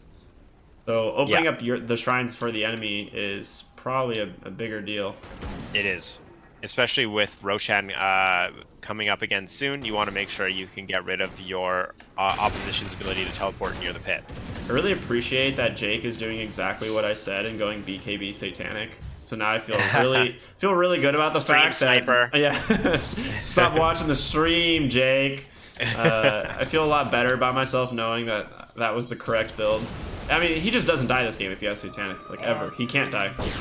I always so feel good good about myself when I get to spend my nights casting Dota with you. Oh, I've been looking forward to it all weekend, baby. I just winked and there was a sparkle, but you couldn't see it. Oh, you probably heard it. It was like ding. I did hear it. I did hear it. Yeah, I probably went through my mic. Yeah, that would make sense. And now the net worth lead is actually moving slightly back towards Georgia Tech. Never mind. I take it back. Ooh, Bloodseeker just bought out a Butterfly. That's pretty solid. The Scotty is interesting to me for sure. I think he could also just build a Satanic. Yeah. Well, Butterfly and Radiance with no MKB pickup means that Bloodseeker's quite tanky, but he is susceptible to magic damage, espally with only 5 seconds remaining the Satanic. on the Let's go! 2 in a sniper, row, baby! Stream sniper. Well, they're definitely sniping the stream for sure. No, I mean, it just makes more sense this game. He like Satanic for him allows him to man up on the gyrocopter or the Leshrac. If Bloodseeker gets caught here, this is awful. Both the cores. We're gonna see the sun come out on Bloodseeker. He's not gonna press any of those fancy plunges because he gets dropped underneath the fountain. The duel comes out, and we're gonna see Ogre kill the response. That's not really a fair trade. Skywrath Mage will drop, making it a 2-for-1 in favor of Georgia Tech, taking out another support, a 1-for-3. Georgia Tech's in a fantastic position, especially because Bloodseeker is down without buyback. Roshan's opened. I don't think there's going to be any serious attempt from the University of Georgia to stop this Roshan. Gyro just did so much damage. That's the thing, when you get to this point where you have someone that can enable your gyrocopter and keep him alive, like you've got this Lotus Orb pipe, he just BKBs and just runs at your team, and that was insane. I will point out Bartlett got the stun off before he got stunned. That was humongous. And also, Gyrocopter's BKB is still at 7 seconds, where poor Bloodseeker only has 5. Yep. There's Satanic completed on the Gyrocopter. This guy is immortal, not just because he has the Aegis of Immortality, but he ain't gonna die. Metaphorically and literally speaking, he is immortal. You go high ground with this Aegis. This opens up your high ground push so much because Gyro doesn't have to like pop BKB defensively or anything. He actually just sits on the high ground. If he loses the Aegis, not the end of the world, but you have a Baden behind him, just Lotus Orbing, Aphotic shielding him. And then as soon as a fight breaks out, you know, you do what you can, but if you die, then you BKB on your second life. Gyro with an Aegis at this point is very scary. Well, we saw Bloodseeker with an Aegis lead his team onto the high ground. They managed to take one lane of Rax, however, we both agree Bloodseeker might have been able to be more aggressive with the Aegis. Now, in Gyrocopter's hands, we'll see how he handles himself with the Aegis of the Immortal, and potentially they might be able to take more than what the University of Georgia was able to accomplish when they had the Aegis. Mm-hmm. I will point out that Zeus went back for the Boots of Travel, and he has his move speed talent. So this boy, He's going around the world. He's going to get one of every boot. What is he missing? Wait, did he actually get one of every boot? Except almost. for power No, he doesn't have treads? like Guardian Greaves or anything, but Darn it. Yeah, Yeah. you're right. You're right. but this guy went from being a boomer to a zoomer real fast. Jeez. It's true, man. This guy. Thank you. Thank you. Yeah, I'll pat myself on the back for that one. You're welcome. All right, and you can go ahead and click that Twitch Prime button.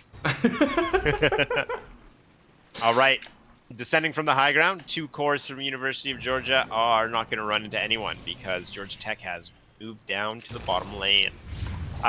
2 tier 2 towers are standing for the University of Georgia, making it difficult for Georgia Tech to go high ground because only one lane is vulnerable. They're under a bit of a time constraint holding onto the Aegis at the moment. Yeah, I like the fact that they're finally moving to the bot lane here, going for the tier 2. You want to be able to open up these 2 lanes for the tier 3, because if you win the fight, you can definitely just take 2 lanes of Rax inside their base. So getting this tower here is really important. They do have Boots of Travel on any of these heroes. Are they actually just backing to defend their base? Well, look at this massive push in the top lane. Here we go.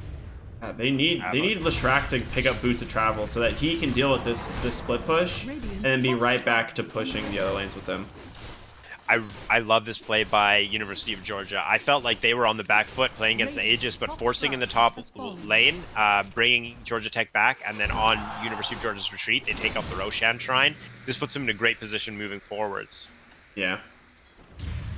I mean, you said like this is their time to do something with this Aegis, and Georgia Tech just isn't doing that. It's really bizarre to me. I feel like they are the stronger team right now. It's pretty much dead even in net worth, but they have been doing so well in these fights. Oh, mid lane, Bart might get caught here. I mean, he's definitely. Now, if you are gonna lose a hero, this is the hero to lose. If you are gonna, okay, there we go. We finally get him. Don't scare me like that. I was like, wait, where did this boy go? We might have more Legion Commander. Oh, she's max Abba. There we go. They Thunder are God's looking Wrath for for the more. scout. Are we gonna see a fight? Bloodseeker leads the charge. Buyback on Ogre. Probably not gonna see a fight here. I mean, that's the second time he's had to buy back this game. I mean, as a position 5, I feel like I kind of do the same thing. You're just like, you got the button to press, you press it. It's like, what else are you gonna do? He actually is relatively well farmed, right? He has Spirit Vessel mana boots, so he's doing all right. I mean, he's part of the game, yeah. He's not completely left behind. Here we go. There is a small fight breaking out. Homing Missile, Glimmer Cape. We're not going to see a BKB charge for that one. Mystic Flare on Jake, who's been ruptured. Leshrac is like in, baby. Yeah, the Georgia Tech is in a great position because of, as you put it earlier, there's nothing left in the tank right now for the University of Georgia. First, we're going to see Shadow Demon fall. A pursuit on Bloodseeker. This is the kill they really want. He doesn't have BKB. He's definitely going to fall here. Does he have buyback, Ricky? Yes, he does. Gyrocopter is not going to stop, forcing Legion Commander back. We see from Georgia Tech. Yules from Lena is going to force the BKB on Legion Commander once again. And again, Ricky, I'm going to use the saying because I love it. There's no gas left for the University of Georgia. I think Georgia Tech's in a great position to go high ground. What do you think? They need to get this creep wave up here. It's all the way back in their at the river, so they need to keep these range creeps alive and go high ground here. But they're going to do it, aren't they? They can force the buyback. They got 15 seconds. I want to say Aegis is expiring within a minute, and they have a Bloodseeker that buyback they need to force. Yeah, all right. Let's see what we can do. Once again. Okay, Legion Commander gets caught out. Fantastic Fire Blast from Ogre Magi this game. Trying to bait out the Legion Commander, does not have a BKB ready. 30 seconds. We're evening the game up on Rax. Are we going to see a rotation bottom or top here? Or are we going to see them back out? Bloodseeker not wanting to use buyback. He might be forced to. Interesting decision to go top lane, where a T2 still stands for Georgia Tech. Well, they'll go and clean it up. I would have as well gone bottom. I don't think they realized the T2 was still up there, but at least they're going to get the tier 2, the Shrine, and the runes. So Georgia Tech also didn't have a creep way bottom. They're actually pushed into the racks. That might have influenced them. Bounty runes to be picked up. Shrines They to push drop. so fast. With the Ogre Bloodlust and the Abaddon's passive, they just push so fast. Curse of Avernus is just, it's such a team spell, right? Like, as soon as you get up, the more people you have there, the more effective it is. I mean, they just Take a look at smoke up. They're net going to worth, go again. Gyrocopter caught up to the farming race car, Bloodseeker. Oh, yeah. However, Bloodseeker didn't expend his buyback. Potential smoke coming out here. Hold on. All right, there we go. The camera would move for. Here we moments. go. Ooh. Now Jake is Counter smoke on smoke. smoke action. Both teams. Gyrocopter reveals himself. Okay, Skyrat's going to be the first one in. Silences the Lina. Lina goes in for the Yules. Now we have a duel coming out on Leshrac. Blade Mail versus BKB. Who's going to win? It's going neck and neck. No one's going to actually win the duel. Legion Commander will die. That's 2 minutes, no buyback. Shadow Demon picked off in the collateral of Leshrac. He's extremely scary late game. Both Gyrocopter and Leshrac put out insane amounts of AoE damage. And this game's pretty much over here. The Legion Commander is your only save at this point, so if one person gets caught out, they have no BKBs up on these heroes, they just die. So And there's no spells on Zeus. Right now, University of Georgia needs to somehow just roll over Georgia Tech in a 3v5 situation. I don't know if they can accomplish that, Ricky. The racks are being taken down. Up the high ground, Georgia Tech looks like they may be asserting their dominance as the ultimate post-secondary academic institution in Georgia. Bloodseeker caught out once again by a fantastic fire blast from Bartlett. He does not have the net worth, but man, oh man, does he have some fantastic stunts. Did you see the triple missile onto Zeus just for the fun of it? I did. I thought it was a visual bug for a second because they're all so close together. Going in for the final racks. Jake is going to lead the charge. His BKB is up in 6 seconds. Leshrac right up with him. He has a BKB up. No rupture mana. We're going to see Bloodseeker caught with the Yules. Pops his BKB. He has 5 seconds to do some damage. The Lotus Orb and Abba are going to keep Gyro alive. He goes for the lead in the back line, but he leaves behind the racks. The last thing standing, the last thing defending his Ancient, the name of the game. Leshrac looks like he's in trouble, but don't go near him because he pumps out damage. Bloodseeker, he finds him on the back line, but so does the rest of Georgia Tech. We're going to see, once again, the supports are falling. Jake cleaning up heroes. Jake cleaning up buildings. Bloodseeker has fallen. He can buy back, but what's he going to do? He only has He's going to be real fast. He's coming, baby. He's coming. He's flying in. Is there anything he can do? Leshrac's out. Can he get the Ogre? He got the Ogre. He got the Ogre. He got the Ogre. Board out. Here we go. Bash. Oh! First hit. Bash, baby.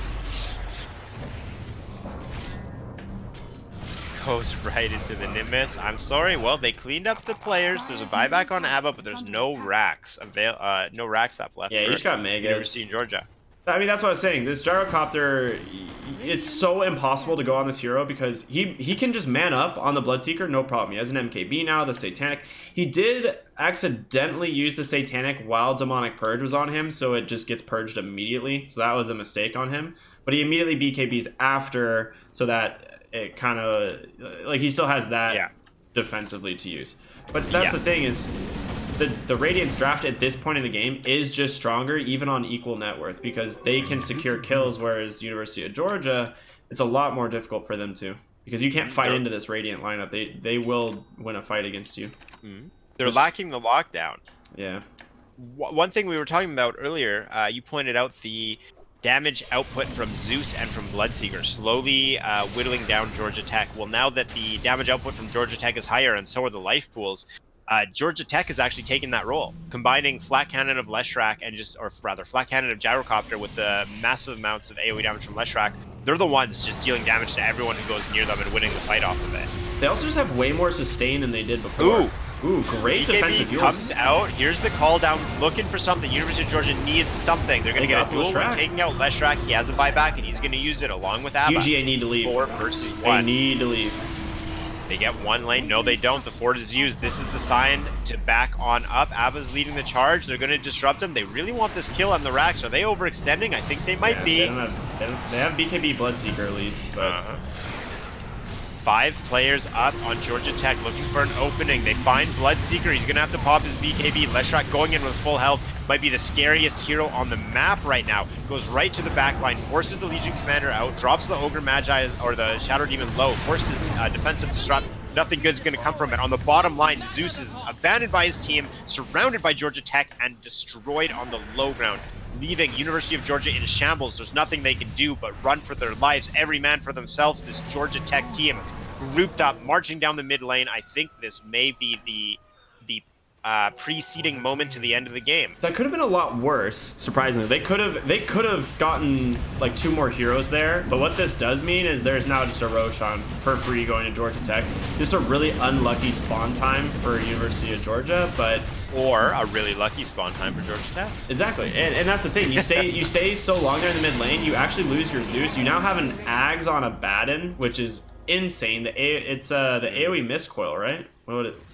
No, it's borrow time is active. He absorbs, I think it's 50% of all damage his teammates take. Yeah, but it sends out the miscoils, right? Zeus, like he's just gonna go full health. Oh, let me double check. Maybe it sends out miscoils. That's how it works. Yeah, anytime a hero takes 525 damage within 6 to 150 range, it sends a miscoil at them. Yeah, that's not what it was at all. They reworked the Agons. Okay, well, we have an LSA set up by Yule, so that's a classic combo. Laguna Glade, not going to be enough to kill Shadow Demon, but it is going to be enough to set up Georgia Tech to take the tier 4 towers. The Ancient is exposed, and it is dropping just about as fast as they drop Roshan. There's an attempt at a defense being mounted by University of Georgia, but the healing coming out, there's no way that Georgia Tech can get stopped. And they had Bloodseeker. Yeah, they have Bloodseeker and Legion both right-clicking the gyro with BKBs on. He just pops Satanic and his health goes up, right? Like that's the point when you get to this point in the game where the gyro is so unkillable. Mm-hmm. It just seems helpless. There's not a lot you can do, even if you have these super farmed cores. Like it's a rough one for sure. I think UGA probably could have won this game. Yeah, but I think they could have taken more with their Aegis when they ended up taking the mid barracks. The game went too long, and when a game goes long, there's just some kind of set in stone Dota rules, and that's that stuns become more and more valuable as the game goes on because your team has higher and higher damage potential during the stuns. And again, we bring it back to the draft. One team had a lot of stuns, and one team was lacking. The team with a lot of stuns, they held their ground, took it late, and they managed to take it. That's not to say, though, that it was a stomp, because University of Georgia was in the lead for the majority of that game. Yeah, you're right. Absolutely. It was a good game, for sure. We have a game number 2 coming up in a little bit, so it'll be interesting to see how that goes. I don't really want to dig too much into this game. It just, like I said, you summed it up perfectly. I think they could have done more with their Aegis. And UGA, we'll see what they do in game 2 to kind of pull themselves back together. But I'm excited to do more with you. Careful, buddy. All right, we'll see you all in a little bit. You just got to crash. Why do you just do that? It's just Twitch Prime. See you guys in game 2. Yeah.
up, everyone? We are Half an Orange, and we have a brand new single for you today called Mark Twain.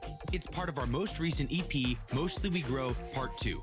We'll be doing a Call of the Wild takeover on November 13th, and we'll be inside Sansar VR during the show. So, if anyone wants to come hang out with us, be sure to head over to sansar.com/orange during the show. Additionally, we will also be inside Sansar 30 minutes before the show to play games with anyone who wants to join in. As always, thank you so much for tuning in with us, and we hope to talk with you all on the 13th. Mostly We Grow. Choke my neck and I just wonder why I'm buried in a suit I'd never buy, a suit I'd never buy. Cufflinks on my wrist, I can't act surprised when the shovels hit dirt in the earth. Did they start to cry?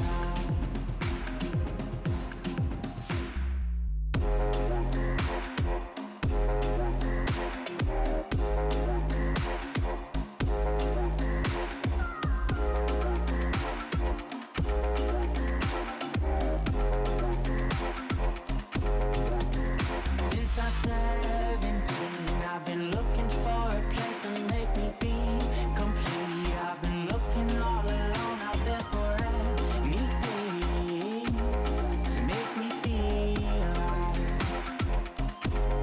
Bring me back to life.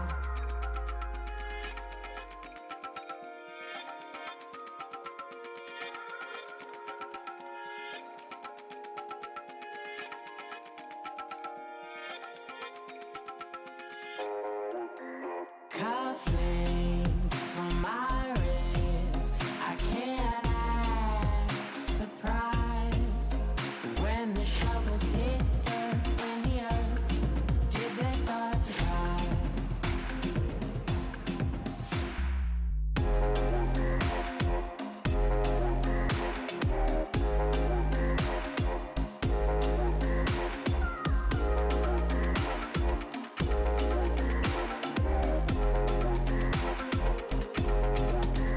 Since I'm 17, I've been looking for a place to make me be complete. I've been looking all alone out there for anything to make me feel alive. Bring me back to life.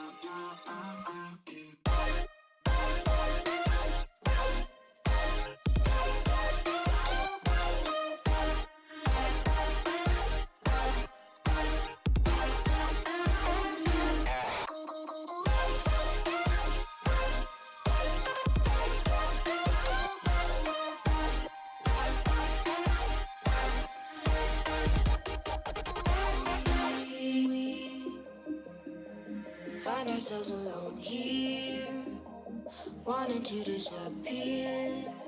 Change our names, live on the sun, where every sound is clearer, burns a little deeper, and we're close enough, but your lucid touch evaporates. I open up my eyes, wake up dreaming through the days and sleepless nights. Your lucid touch evaporates. I open up my eyes, wake up dreaming through the days and sleepless nights.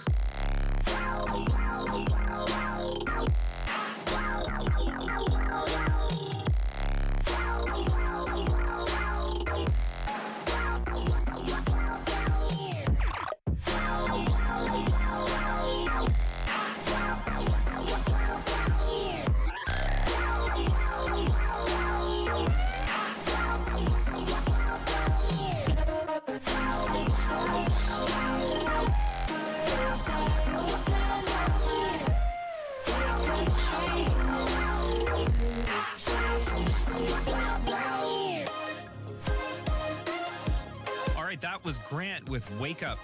Next, coming in hot, we have an all-new one from Tails teaming up with Beach Season. Here's a preview of No Sleep. This will be one of the 2 tracks released by Tails on November 8th, so keep an eye out for that. Okay, let's hear it then. Sit tight. Stone Bank will be taking over right after this, right here on Call the Wild. Let's do it. And Hemsworth will be playing Rubik, who has a Ring of Basilius first. Ricky, Very why don't you tell me about standard Boston starting University? items. I like it. Yeah, I guess. All right, so we'll go ahead and introduce the side of Boston University, a mobile gamer. I'm going to interrupt you. I'm just letting you know right now. That's fine. Happen. Go ahead, do it. Top side, there's already a battle at top side because it's Gyrocopter, Tidehunter, Crystal Maiden, Rubik. Everyone's just beating each other down. But you know that Crystal Maiden might have the slowest move speed but the fastest click. She picks up the bounty rune and she might be the first one to first blood. Yes, she is. Rubik picks it up. Now Gyrocopter is surrounded, but he can put a lot of damage out with his rock. There's a Sunstrike too! Takes out the Tidehunter. Gyrocopter's gonna eat the tango. He's gonna group up with the creep wave and he's gonna be safe. Slurk is now queuing up Scotty. You said you wanted to see stats on Slurk. Well, Ricky, I guess he heard you. Yeah, I mean, I don't like Scotty, though. Scotty is just a bad item. Slurk, he found someone pouncing on Ogre, getting the Essence Shift staffs. He's got Shadow Aegis. Demon and Rubik. They're here as well. We're going to see Ogre go down. Disruption was at the... No Shadow Dance. Disruption used Gyro drops. Slurk not actually in any trouble, expending very little. We have a push from Northeastern. They're in great shape on the high ground for the 3rd time this game. Slurk's leading the charge with an Aegis in hand. He's going to use it. Trading for 3 heroes. They still have Ravage. Poker has fallen. Taunting up to their fountain once again. Tidehunter is zoning wants Boston his Deso. University into He their just wants fountain. the Deso. Picks up the Deso. Here comes the taunt. How does he do it? Lots of shoulder muscles, if I had to guess. That backstroke's not very easy. Tiny is in decent shape, tracked up. However, now with the rotation Remember Spirit, he may be in trouble. Defensive Avalanche is not something you ever want to do. Putting Tiny in a position where all he can do is run for 10 seconds. Track goes out on Sniper, trying to save the that's Tiny an before the aggressive. track goes up. The triple He bomb got the comes Clinks, out. too. Oh, my gosh. And he's dodging the Pango. Maybe he is, maybe he isn't. We have a snowball. I think Ember might fall here. Yes, he will. But now, Pango left outside. Nowhere to go. He gets tracked up and taken down. Bounty Hunter just got like Make it out. 3,000 gold in the course of like we got to take a look at the few fight minutes. recap. Radiant's bottom tower As soon as Assassination, here we go. Very long range. Will not finish the Ogre. But there is a Pango here. He might finish the... Oh, is he gonna finish over? Maybe not. Dodge it Ogre. This is like a mini game. Oh, Dodge no. the Pango. Oh, no! Buying onions. Oh, God. He broke his ankles, man. And then he just took his life. Yeah. Now we have Ember Spirit locking down the Tiny. Tiny trying to toss Ember away. Ember will Remnant back on in. Speaking They of finish dragons. him off. Uh-oh, here we go. Ult comes out. BKB from Shadow Demon wants to do a lot of damage, and when the enemy team is lining up, that's exactly what he will do. First, we're going to deal with Sniper. Then we're going to take out Tusk. Then we're going to take out the Klinksolves. All right, Good they game call is it called, GG. Ricky.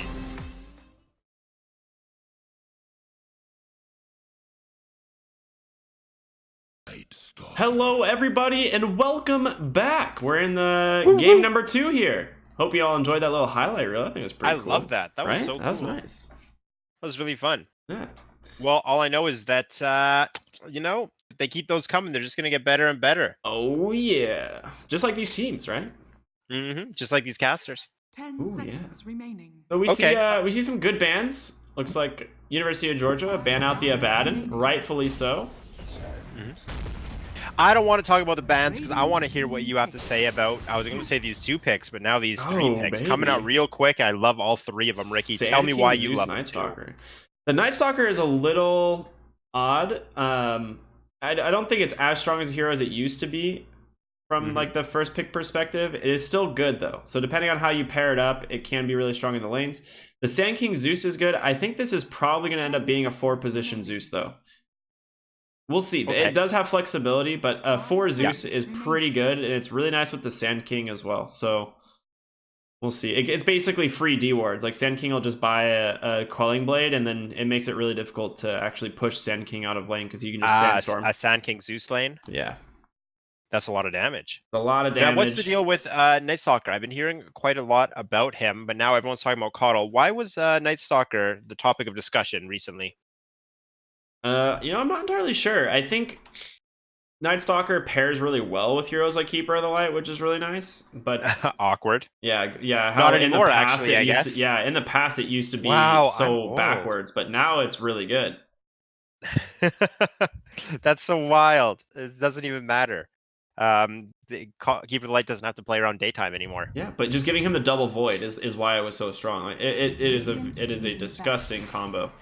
But they pair with the Lich. Hey, All right, I like the that's Lich. just a fun hero. I like it. It's safe. Night Stalker has what, 6 armor at level 1? Give him a nice armor.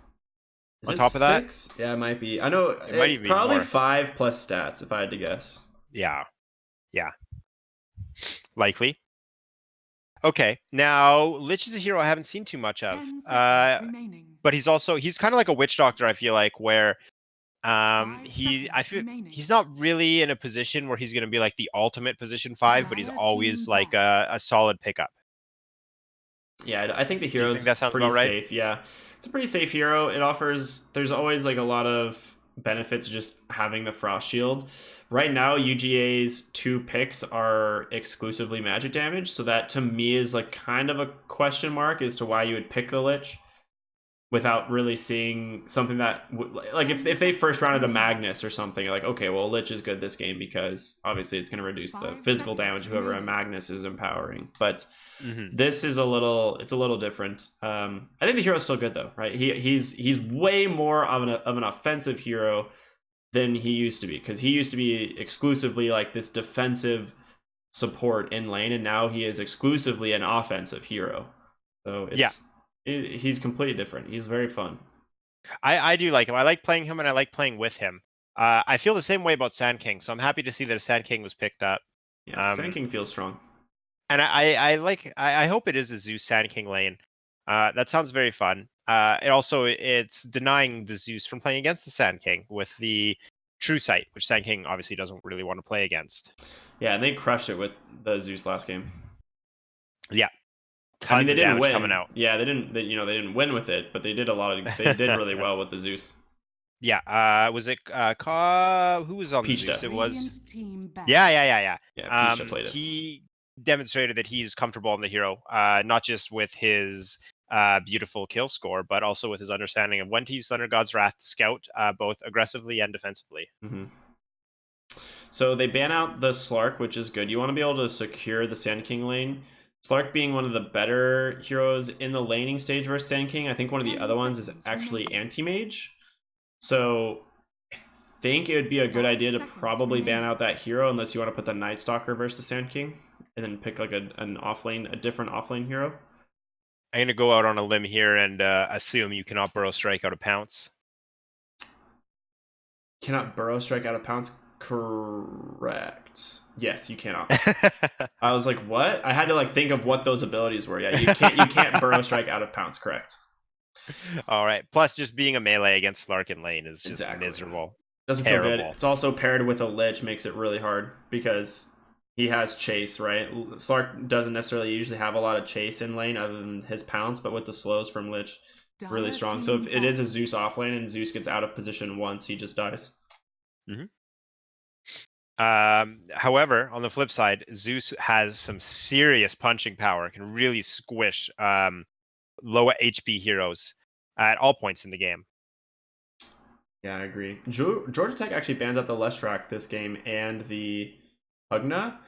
It 10 looks like they're seconds gearing remaining. up to go for an OD, if I had to guess. 5 Or seconds potentially just remaining. Zeus may end up mid lane, and they don't want to deal with the Leshrac, who had twice his CS early Yeah.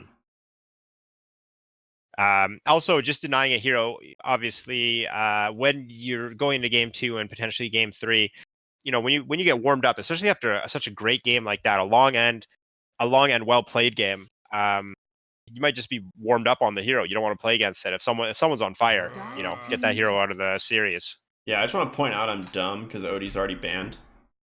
So You're not dumb. it's all right. We didn't. We got here after the bans, guys. You can't. I was say watching those highlights, man. I can't Yeah. take my eyes off They those were so CSL beautiful. casters. They're the best in the business. Yeah, dude. I'll be honest. CSL production is always. Radiant It's team always so good. Beautiful. Oh, speaking of beautiful things, Ricky. Crystal Zeus? Maiden. Oh yes, yes, yes, Ricky, yes. Crystal come on. Maiden. yes, yes, yes. Of course. Oh, right. Yeah, I mean Okay, it's well, a there's great some pick actually. Enables Sand King a lot because he's a hero that does have a little bit of mana issues in the mid game just because you want to be able to use your spells to farm super fast, and that just pretty much eliminates that. 5 Zeus as seconds well remaining. also gets so much value out of Crystal Maiden. Yep. Yes, he does. I think Crystal Maiden is just a very fun hero. Crystal Maiden is also going to be a hassle for Night Stalker to deal with, not only slowing him, but rooting him, making him unable to auto attack. Night Stalker wants to just get on top of someone and stay there. And I think Ice Armor is going to help Night Stalker get on top of somebody. And obviously the frosty damage coming out from Crystal Maiden is going to do the opposite, keeping Night Stalker away from Crystal Maiden's teammates. All right, that's a Riggy hero, isn't it? That's an I expected them to pick this, to be honest. With their current lineup of Lich Night Stalker, Grimstroke is just such a strong enabler here, so it makes sense. It's a good forward position, has great talents, offers a lot in team fight. The Soulbind also prevents Sand King from burrow striking. Like it's just a good hero. 5 seconds. It's a great hero. remaining. Now, how are you feeling about Grimstroke? I remember you used to like him a lot. Do you still feel that way? I think he used to just be straight up busted, but with the way the meta has slightly True. changed, he's not. I think he's balanced. He's a good hero. He's not overpowered. I really like him. And this also is going to reveal the Lich pick a little bit. Mm-hmm. Yeah, One of the strongest combos in the game. Lich, Chain Frost onto Soulbound. Yeah, two it's Soulbound heroes. really funny when like the two supports end up doing more damage than any of your cores for the first 30 minutes of the game because of this combo. Oh, yeah. Oh, this is just ridiculous how much damage this combo does. So- Well, last game we actually saw, we had some synergy last game, the big one, Mystic Flare Duel, but University of Georgia struggled to get that combination off, especially in the early game. Wow. Going into game 2, I really hope that Georgia Tech does not face the same problems University of Georgia have, and they're able to pull off the Grimstroke Lich beat down Wombo combo. I don't know how I feel about this Monkey King. I know exactly what you mean. This Monkey King to me feels too greedy. Yeah. In the sense that Monkey King is like definitely a feast or famine hero. If he has a really good lane and does well in lane, 5 he seconds kind of takes remaining. over the mid game. But if you lose your lane on a Monkey King, this hero doesn't farm at all, and you just fall Nope. behind. So it seems a little greedy to me. I would have honestly, I want to see this pick. Lifestealer, dude. Okay, I was gonna say go Naga Siren. That would have been my pick for a UGA, and I think it would have owned. They do have decent AoE though to clear the illusions, but I like your idea with the Naga. The Naga Why- is just such good setup for them. You can also just like completely change a fight. Is there a chance that we'll see an Aghanim Scepter pick up on Night Stalker, or is 10 that not a thing seconds anymore? remaining. It's like once Roche drops it and everyone else on 5 your team has an seconds axe, you remaining. give it to Lifestealer basically. You could have just said no. Yeah. I mean, I actually saw one in a pro game. I appreciate it, though. At the summit. There was a Lifestealer Ags game at the summit where they opted to give the Aegis to the Ags blessing to Lifestealer instead of like any of the 3 other heroes. The summit had some great Dota, but I'm there for the Grant Joker skit. Oh, I need to see that. I don't know how I haven't seen it. Hilarious, I love it. They ban out Storm Spirit on UGA, which is absolutely essential. Completely Yep. makes Monkey King's game unplayable, Yep. and it's a fantastic taxi. 5 So seconds remaining. Yep. you have to Well ban it. You just said. lose 100%. I don't think you have Yep. any chance of winning this game if there's a That's the Storm missing Spirit in piece it. to the puzzle. Yeah. Speaking of taxis, so Night Stalker kind of works as a taxi. He's good. He's not. There's worse heroes and there's better heroes. I'd say he's like maybe a 6 out of 10 taxi. He has flight. Is there another taxi we might see? Like what about like a Slardar or something? No, their Or mid not laner triple melee? probably not going to be the taxi. I think Night Stalker's fine because he'll probably go an early blink this game. Honestly, I think he just okay. goes. If I was the Night Stalker this game, I would build probably 2 bracers into. Yeah, okay, Invoker. I'd go double bracer Medallion, Blink, 100%. That would be my item build. It's just so good. This game it's incredible. You get Dark Ascension, and it gives you 1800 flying vision. You can always scout Monkey King and jump him. It also allows you to always jump the Zeus or CM with a Lifestealer, and they can't get out of it. So I think that's his build. And all 3 cores, well, let's say 2.5 cores on Georgia Tech are going to go BKB. I say that because obviously Lifestealer is Rage. Invoker's a BKB hero, Night Stalker's a BKB hero, and my oh my, this seems like it's going to be a great BKB game. Yeah, Night Stalker is going to be for being a first phase Night Stalker. This is an exceptional Night Stalker game. Yeah, seriously. Hey, okay, so that's someone you don't want to go near though. Death Prophet is a good pick. It is a good pick. For sure. My question, the thing I'm worried about here is Pishta is going to be soaking a lot of damage in these fights, but Georgia Tech has a lot of damage. Like, it might be able to just burst her through it because they don't have any sort of save between these 2 supports. So yeah, neither team really has a save. Hey.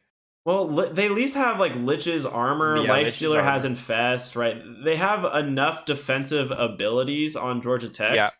Whereas UGA is a very aggressive team, right? You have Monkey King, who's he just goes in, right? Yep. The team fight of UGA is really good though. If Georgia Tech extends into like a Wukong's command, like Epicenter, Burrow Strike type of scenario, they can wipe any team, right? Like they have Freezing Field, they have a lot to work with. But I think Georgia Tech's lineup is just easier with this Lifestealer Night Stalker. So which team needs BKB more, or is this just a mutually assured destruction? Both teams need BKB. I think both teams. There's going to be a lot of shiny gold heroes. I think Death Prophet will eventually need a BKB because if Night Stalker gets on top of her, she just can't Spirit Siphon and she'll die. Yeah. So she either has to go Force Staff or she needs a BKB. Both of Force Staff this game is essential for both supports. Like Crystal Maiden and Zeus both need a Force Staff. Yeah. Yeah, they need something to help their players out. Yeah, they need Force Staffs and Ghost Scepters. Force Staffs like Glimmer Cape's Ghost Scepter. That's pretty much all those supports will be able to buy this game.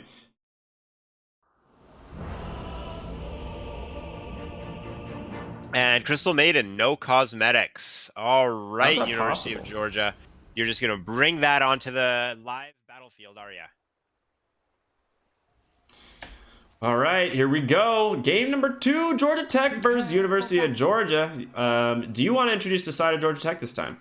Yes, I absolutely would love to tell you that Bart is going to be playing Lich, moving out from the Ogre. Cosmic lit it up on Leshrac, and we are going to see what he does on the mature, the adult Invoker skin. Very unique. I like it. My man Jake's going to be playing Lifestealer. It makes a lot of sense, having the innate BKB with Rage. Mole will be ripping it up on Grimstroke, and last but not least, the first pick of the game, Disciple Genuine on Night Stalker. Ricky, tell me about the other school from Georgia. Ooh, don't mind if I do. We got Raptor, the team's captain, I believe, on the Zeus. That's a good name for your captain. Yeah, right? Bottom lane is also going to be joined by Kyle on the Sand King. And I know that doesn't actually spell Kyle, but that's what we're calling him. That's his name. It looks like Kyle to me. Yeah. You're just, it's just a visual bug, I'm sure. I'm fluent. Yeah, of course. Pishta in the mid lane going to be on the Death Prophet, and in the top lane we've got Tyr on the Crystal Maiden being joined by Novak on the Monkey King. I actually couldn't see his name because he's in courier form, which that is a great looking courier. I like that one. Ooh. Oh, that's a Radiant Creep riding the Beetle. I never realized that. Yeah, I was like, I didn't know what was riding it, but it's a Radiant Creep. Yeah. Okay. Well, 2-2, no battle cute. on the runes. He's got a little hat on. He's got a backpack. It's well done. Yeah, that's a good looking courier. What do we got on the other team? It's a better looking version of the same courier. Ooh. No, the twist. All right. I mean, cosmetic game on par for Georgia Tech. That's saying something. It's a refresher orb, Ricky. Yeah, it's a refresher orb as its butt. Very nice. I believe it's pronounced torso. Thorax, is it? I don't know. Yeah, thorax maybe. Thorax seems right to me, actually. Nice vocabulary. 5th grade, like bio, bio class or something. Science words from elementary school. Cumulonimbus. Yeah. Yeah, I learned something about the Golgi apparatus at one point. Isn't it the powerhouse of the cell, right? Isn't that what it's called? Oh I god. don't know. No, it's the delivery, isn't it? I don't know. Who? It's something, guys. We took bio a long time ago. So in mid lane, heroes are hitting creeps. Tell me about it, Ricky. Yo, it's 6-2 to 2-0. So Cosmic, who absolutely crushed it last time, getting crushed. Getting crushed, the counter crush. That's what we want to see. Bottom lane, Night I said Stalker- Zeus gets caught out of position, he dies. That's what happened. Did he get caught out of position? He got caught out of position and just died he to die? a couple frost blasts. That's what happens. Frostblast level 1, I love it. Night Stalker Grimstroke seems a little funky, but obviously bottom lane, not so much. Yeah, I mean the Lifestealer isn't gonna like suffer too much to the Sand King, but the Zeus, like I said, if he's out of position, he can just get slowed and then open wounds and he'll just die. The top nowhere for him to lane, go. Monkey King versus Night Stalker, I think is fine for Night Stalker. I would have liked him to not go the salve and go like 2 more mangoes. And then just spam Void on the Monkey King when he gets level 3 to try and just push him out of lane. Oh wait, and Night Stalker actually only has 5 armor. Oh, it is. Okay. So his base is... I was gonna say 6 felt too much. So he has 5.2 currently. So he probably has like a 4.5 base at level 1. Somewhere around there. Yeah. And he's sitting at a smooth, flat 5 lane. HP regen. Lifestealer's fine. He don't care. He's not scared. He'll salve up. Good time to do that. Do you know anything interesting about Invoker versus Death Prophet in the mid lane, or is this both the heroes are expected to farm? You go Quas Wax, and basically as soon as he Spirit Siphons you, you just Tornado and run. Oh, okay, yeah, that seems pretty fair. Yeah, that's pretty much how you have to do it. And Invoker's doing the item drop mango eat. That is what I want to see in a competitive level game with players of this caliber. Oh, he got the... they got both the knives. Okay, well, never mind. Boom, boom, and 1. Oh, miss though. Bottom lane, they're ping Zeus. He's just... There's ping. Zeus, did he go out of position? Well, we're going to have a Burrow Strike on Lifestealer, but the Ice Armor and the Frost Blast. Zeus, he's in a difficult situation trying to escape from the trees. He will not be escaping, though. Lifestealer getting the last hit in just a moment, and that is 2-kill lead for Georgia Tech, both on Zeus. It's just really hard for them to do anything because Lifestealer isn't really threatened by Sand King because he has so much... Topside though, Grimstroke might go down after a kill on Monkey King. Yes, they do, favoring Night Stalker and Georgia Tech once again. Bottom, they might just kill Sand King. He's just in the sentry. He dies. Oh my god, it's a bloodbath. Lich dropping low, but Zeus might be the one in trouble. The Ice Armor ticks off. Zeus does have both his spells if he wants to try and turn on Lich. No, he's just going to try and make a run for it, and I think he's going to die. Oh my gosh. Doesn't even get to Lightning Bolt. This game is looking fantastic right now for Georgia Tech. 5-1, the 1 being a trade. Boots of Speed dropped here. Those Zeuses? There's no way. Those have got to be someone else's boots. Zeus is not allowed to afford boots. Whose boots are those? Okay, they're tiers. So that's interesting that Crystal Maiden has boots already. She's slow, but not anymore. She also is holding on to a magic wand recipe. Yeah, and that wand follows... That's Sand King's. It's like Sand King's Iron Branch and wand. And yeah. Yeah. Come on. Hey, wait a second. We can do this. We got it. Almost there. Yeah. Oh, mid lane though, we have a fight going on. EMP is 8 by Death's Prophet, but she managed to get the Spirit Siphon off, so that's going to continue ticking even though her mana is gone. Both heroes in the mid lane, low on resources, but Invoker does have enough mana to cast about 1 more spell. Well, CS-wise, Invoker's struggling. Nighttime. We're going to have Bounty Runes favoring yeah, Georgia pops the Tech. rage. They need to deward this sentry. It's just in the center of the lane.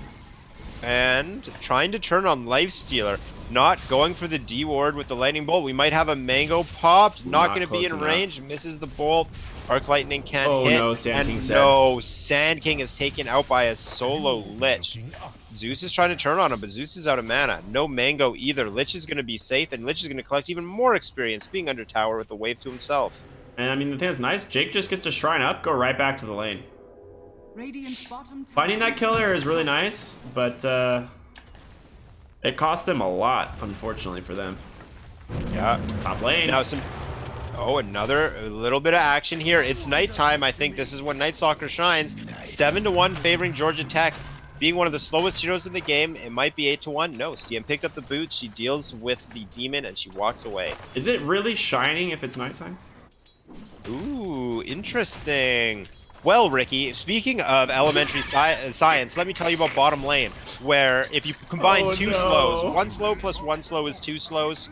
Two slows is equal to Zeus being dead. Two slows plus an old man, probably free kill. Dire's structures are fortified. Yeah, I was bot gonna lane's say, a disaster for University of Georgia. But I mean, Senking at least has levels, but he is not. He is not going to be very I was really farmed. excited for this lane, but this is not what I wanted to see, and I'm going to go out on a limb and say this is not what University of Georgia wanted to see out of their bottom lane as well.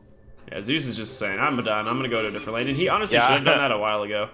Yeah, don't keep going to lane if all you can do is die, unfortunately. Top lane? They're gonna maybe I could play again? Nope. Okay, Monkey King well, has phase boots. Zeus hasn't been revealed topside yet. We may see a 3-man play coming out from behind. Are we going on the Night Stalker to support? It might be too late because Monkey King's getting dove under the tower. Phantom's Embrace, however, a nice root's going to slow down Night Stalker, get Monkey King to safety. Attempted to go on Night Stalker, but they realized that Grimstroke was the real target. They're going to turn that one right around. However, Ricky, mid lane, a Death Prophet was taken out. You know it, that was very nice, very nice. Yeah, that's a rotation from Lich. Both the supports from bottom lane leave. I mean, this definitely favors Georgia Tech, but it's not necessarily the worst thing in the world if Sand King's able to recover and farm a little bit here. Because he farms so fast. He doesn't even need to be near the lifestealer. He should just be pulling and pulling creeps into the jungle and farming them at this point. Because getting harassed from lifestealers does not feel good. What do you think of the skill build on Sand King? It's interesting. I actually don't mind going the, like, skipping Caustic Finale, but missing Epicenter I think is a mistake. I think you do need 1 point in Epi. Well, he has the mana boot, so he does have the mana to cast it. You'll find a regen here. They're gonna swap the bottles. Yeah, they'll swap the bottle over. Just give him a couple charges, a little hit of that stuff before moving on. And they're actually gonna go for a gank. We have a Lich in position on the far side of the tower. They have reveal though. They don't have a sentry. So, yeah, they don't have a sentry for this. Well, top lane. Top side. Well, that's gonna be a Crystal Maiden kill. Night Stalker making use of the night time. He's still got another minute and a half, and he's doing really well. Almost, he's halfway to level 7. Has phase boots. Sand King's going. Goes in, gets the Burrow Strike. There's the Silence following up. The Crypt Swarm. Lich wants to make an appearance here. A double EMP Tornado. Invoker is looking fantastic. Very comfortable on the hero. Two Soul Siphons are keeping the Death Prophet up, but going in for a Lich, I mean, it's a kill, right? They got what they came for, but not on the hero they wanted it on. Pishta also was able to use the regen rune there and recover a lot of his health, so ended up working out just fine. Night Stalker can rotate mid. I just don't, like, they don't have Exorcism on the Death Prophet, which means they're not actually putting a lot of tower pressure here, which is really surprising to me. Yeah. They could have popped it and went in there. Okay, here we go. Another Tornado EMP. Sand King, go back to your lane, my friend. You are not welcome here. They're gonna chase Pishta. I mean, he could definitely. I was like, he should probably pop his ultimate and just. We're going deep. Night Stalker really wants this. He's going very, very deep. He's gonna back on out. Rotation in. Zeus is in trouble once again. You've seen it once. You've seen it 6 times. Night Stalker walks over. 4 heroes mid currently on Georgia Tech, collecting 2 kills total. Lifestealer's loving this. He gets to put a lot of pressure bottom, getting really close to his Midas. Yep. You want to use this Dark Ascension for more than just a Zeus kill. I guess it does help secure the top runes, so they will get all 4. Yep. Still feels a little weak for them. Yeah, Night Stalker really wanted to go deep for Death Prophet. That's a great kill, but she's quick. She's got the phase boots, or no, she has the boots of speed and she has a high movement speed. A little bit of action topside. Spells are being thrown. No one's necessarily in too much danger yet. Lich wishing he had his ultimate as CM and Zeus walk side by side. Monkey King, is this going to be his first aggressive appearance? No, I think he just wants to hit some creeps. He's not looking too hot at the moment. They're going on to the Night Soul Stalker Siphon here. comes out. Night Stalker's one of the tankiest heroes in the game, but being pursued by 4 heroes from the University of Georgia. He is actually going to be safe under tower. a rotation from the Invoker. Hits the EMP Tornado. Hey, Death Prophet, remember me from mid lane? Being pursued again by everyone on Georgia Tech. Death Prophet will die in the trees of the top T1 tower. A wild spot for a mid player to go down. Yeah, that is not really how you want to use the Exorcism. You have level 4 on both your supports. Your Monkey King can't fight into these guys. And you just dive a tower with Exorcism, which is a very low chance play that it's going to pay off. Yeah, I think... yeah, exactly. Well said, Ricky. I got nothing to add. You got it all. I would have just liked the Death Prophet to stay mid and take mid tower with Exorcism, force the team to be there and make space for your Monkey King, because he's suffering enough already. Yeah, exactly. I think Monkey King wants to hit creeps and also needs to hit creeps for the next little while. Yeah. I mean, right He's now... coming out bottom. Yeah, let's see if Are we going to see something? Frost Blast. Sentry goes down. Burrow Strike to safety. Dust as well. Dang. So the 4 points in Burrow Strike, I guess, paying off as far as the escape mechanic goes. Like I said, I think he should just be cutting, and he has no fear of this ever happening. I guess at this point, the level 4 Burrow Strike is setting up a lot of damage and harassment onto the Lifestealer. Oh, Dark Ascension popped top. Dark Ascension is popped, top lane. We're going to see Monkey King in trouble once again.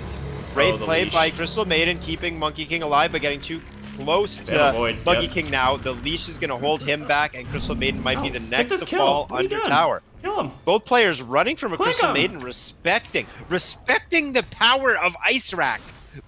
Crystal Maiden simply looks at Grimstroke, Night Stalker repels him. A teleportation top from Sand King will lead to a kill on Grimstroke under the tower. However, has left the bottom T1 vulnerable for University of Georgia. Yeah, I'm real confused by Night Stalker there. He does they ran away. He does 180 damage, and just there was 100 damage. There's 100 health CM with no spells up, and he just runs from her. Well, Monkey King went bottom now because of that interaction top. I think Lifestealer's not going to have any problem dealing with him. I mean, he's so farmed. 5,600 net worth. Yeah, Midas Radiance build. Yeah, it's real good. Feels real good. I mean, are both of the... Has Dire both used their tomes? Because Zeus is not even level 6 yet. They don't have any kill potential on this Lifestealer. They can't fight him. I believe both tomes have been used. They just infested the Lich. They're going to smoke, I'm assuming, here and go for this. Yeah, there it is. Oh, they're just going to run into a CM. They don't have any... Oh, they see her now, just barely. CM's coming to get a ward out. There's the smoke pop. No one knows, but they must know she's there. They just haven't seen her. Lich getting a little bit of speed because of Grimstroke. Lifestealer hasn't popped out yet. Zeus is in trouble. Lifestealer's going to finish off the CM in the lane. Zeus knows he can't go near his Monkey King. He's going to have to die by himself. Both supports taken out. However, Invoker is found by a Sand King and a Death Prophet, and he is dropped in the river. I didn't even see that happen. Well, Exorcism being committed mid lane, so this is your tier 1 mid. Bot lane, there's no Wukong's command still. Oh no. Oh, I guess he could level it now. There he goes, yeah, level 9. I was like, he needs to use this. This is what they need to defend. There we go, set it up with the stun. Death Prophet is here. Give him the Soul Siphon. An Ascension is going to lead Night Stalker into the trees, potentially making it away, but he gets scouted by Zeus. Going into actually, Monkey King doesn't really have a problem chasing Night Stalker. Too bad he's airborne for such a long period of time.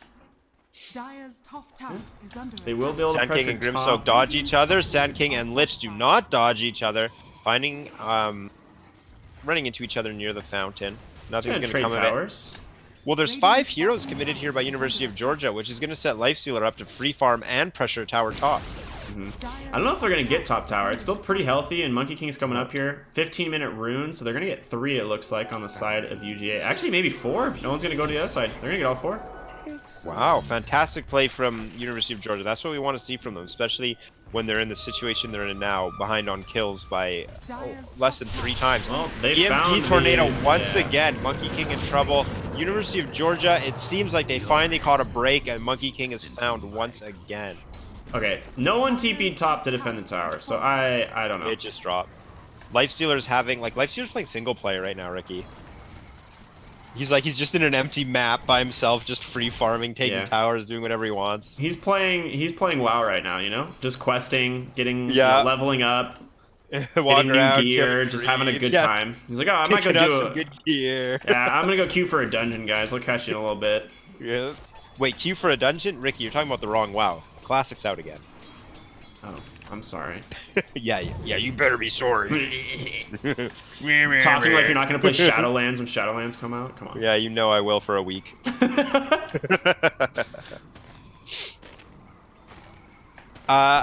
So do you think it's a choice to play Adult Invoker like he has the skin and he's hold on. Sand King just walks into Grimstroke, stuns him, runs away. He's like, all right, later.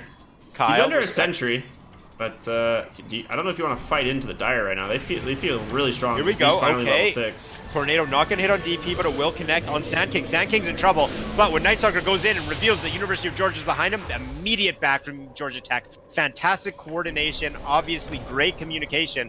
These are the plays that win you games. Now, Exorcism is used, so we're going to see a tower push come from the University of Georgia.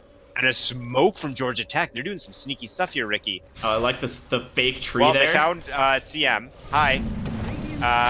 Ooh, backing up though. Is Nightstalker in trouble? Yes, he is. They can turn Great this. tornado. They got the ult. There it Here's is. the ice blast. They Oh, can't do no. anything. Number 1, number 2. It's bouncing. It's on the creep wave. We're gonna see Monkey King die with the centaurs. We're gonna see Sand King and CM. They're kind of trying to fight, but there's not really anything they can do. Under tower, Des Prophet manages to take out a support Grimstroke. He's under a lot of pressure now, being turned on by Invoker. Fantastic ice wall. Follow it up. Double frost into the frost combo. Epicenter. What are Zoning you doing, man? Epi. You can't Zoning catch Epi. us. He's Meatball, out. zoning Meatball. Okay, Zeus and Sand King have grouped up, trying to repel the Georgia Tech. Nightstalker's back, and it's Connect nighttime. on This two. boy's hungry. They're gonna find Raptor. It's the tornado. They get the Raptor. That's the team captain, so I hear. Dire's top tower He's has done. fallen. He is done. Who gets the last hit? Disciple. So Disciple's going for the greedy Nightstalker build, rushing an Aghanim Scepter. I don't hate it because of how far ahead they are currently. I think it is just better if he just were going honestly Solar Crest and a Blink Dagger. It does help catch Monkey King as well. I think that's one of the arguments you can make specific to this game. Here we go. Dark Ascension. Dark Ascension on top of an Inkswell. Follow it up with a Phantom's Embrace. And I think Monkey Kill is going to have another death, putting him up to 6.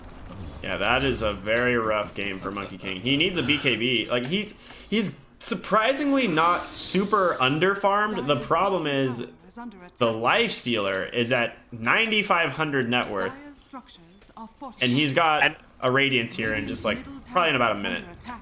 Speaking of numbers, Monkey King's deaths are nearly at University of Georgia's kills. Yeah, we don't want to talk Ouch. about that.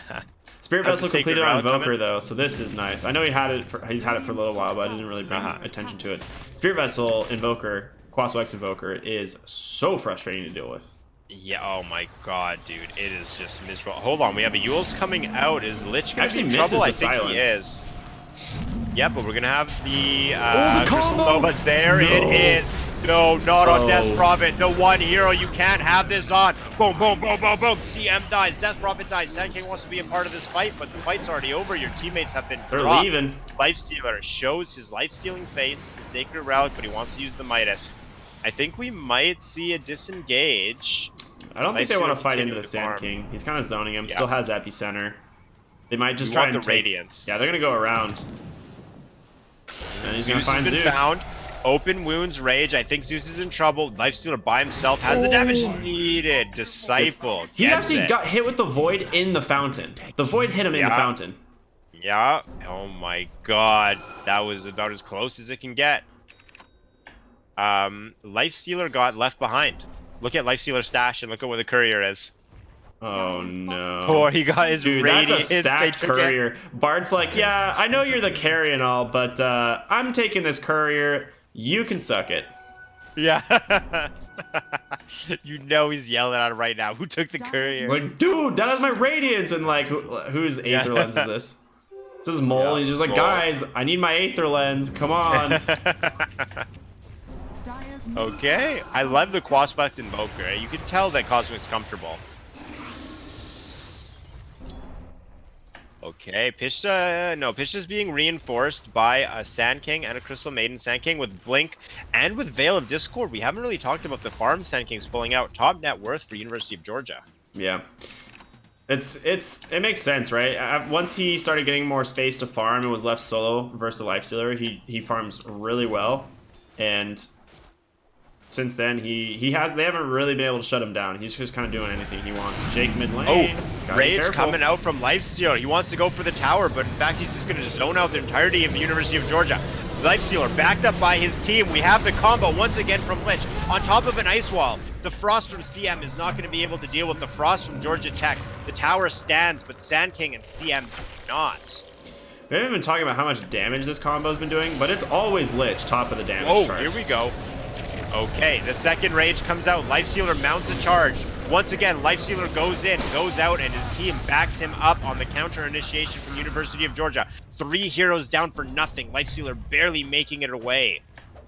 It just feels really bad for the side of UGA because that's our first Wukong's command of the game, and you aren't able to secure a single kill there because there's just no control on the side of UGA. Again, like game number 1, we talked about how they lack control. This time they're only stunned. Sand King, really, besides the root. Monkey King might be in trouble. Here comes the tornado mid lane. Yeah, he's dead. We're gonna see the cold snap. He's trying to get the stun off. He does get it off Zeus's tier. No, it's true what you were saying.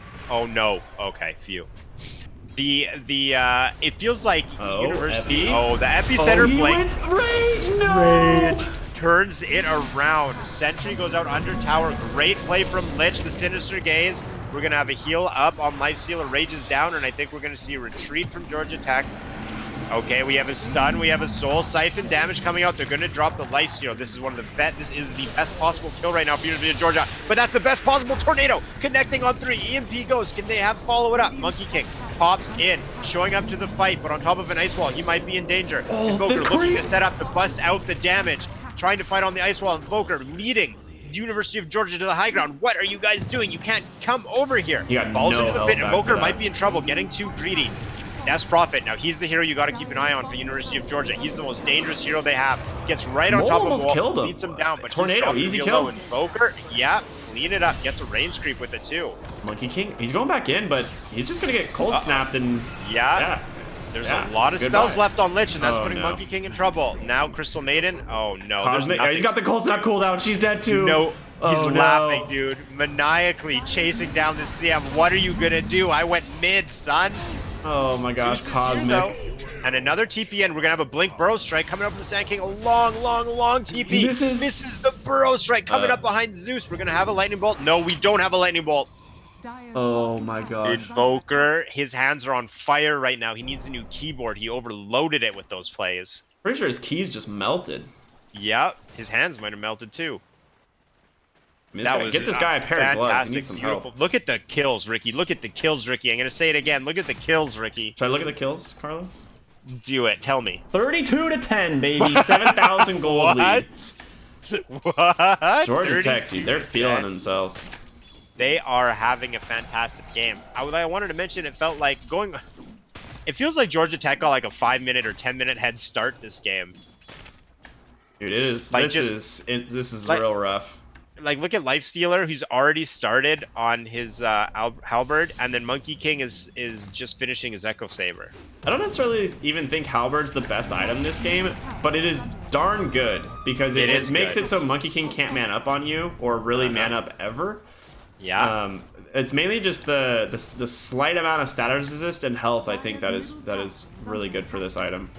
And they've shot Monkey King down, and they're keeping Monkey King down, making it similar to the Bloodseeker situation of last they're game. wrapping around. They got him. Oh yeah, there's a great gaze. Follow it up by the silence from Grimstroke, where we're going to see Wukong's command. An attempt at a fight is being presented to us, Ricky, from the University of Georgia. The combo comes out once again, though. Monkey King's in the Wukong command, but I'll tell you what, he's also in trouble. Just like CM on the backside, who's been found by Lifestealer, Monkey King on the front line has been found by Night Stalker. One hero standing. Ran them over. This is why the kill score is 36-10.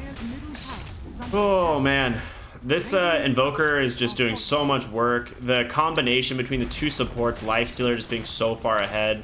Like everything, I said in the draft, right? The first pick Night Stalker, this is for a first pick Night Stalker, this is an incredibly good Night Stalker game. Yeah. And it just feels like it's impossible to play Monkey King. As soon as he Dark Ascensions, he just runs at you with Crippling Fear. And I just don't know what you do at that point. Do you think they actually get a barracks here? I think so. I don't know how you stop the push of this lifestealer. They're gonna have all 5. You're gonna be fighting into a full invoker kit again, like. Here we go. Everything on lifestealer back after Axe. Yeah. Get out, get out, get out. Nice, nice. Everyone's out. Oh, he gets him with the stun. He found him. They're just so good at disengaging. Pursuit, Atos on Grimstroke. He has a Yules. Alright, so they might get Mole. Grimstroke's in trouble. I think you leave him behind. Leave him behind, guys. Yeah, okay. And he gets caught. So, they lost a melee and a tier 3, but they did manage to make sure that Georgia Tech felt it a bit, picking off the Grimstroke. Yeah. Well, they get a lane of Rax. Yeah, I mean, this is a really... I mean, this is even better. Like, last game, Georgia Tech was behind for the first, 25 minutes of the game, and now they're really far ahead. Ricky, I feel like I'm clueless here, because I just looked at Aghanim Scepter for Night Stalker, and it does not do what I thought it did. Wait, have you not seen Night Stalker since they reworked Aghanim Scepter? So when I asked you like half an hour ago, what's up with Night Stalker? I guess this must have been the answer I was looking for. Yeah. The AoE Void. Do you not know about this AoE Void? No, I didn't. I actually didn't know about this. Yeah, this is what made him super broken. I've been out of the game for a little while. They here. reworked his hilarious, and they buffed the Void, and suddenly it became really strong. Yeah. Well, used it a little too early. Why is the CM so tanky? Double Bracer plus the 250 health Talon. She's been lifting weights, dude. She is strong as hell. That's my type of lady.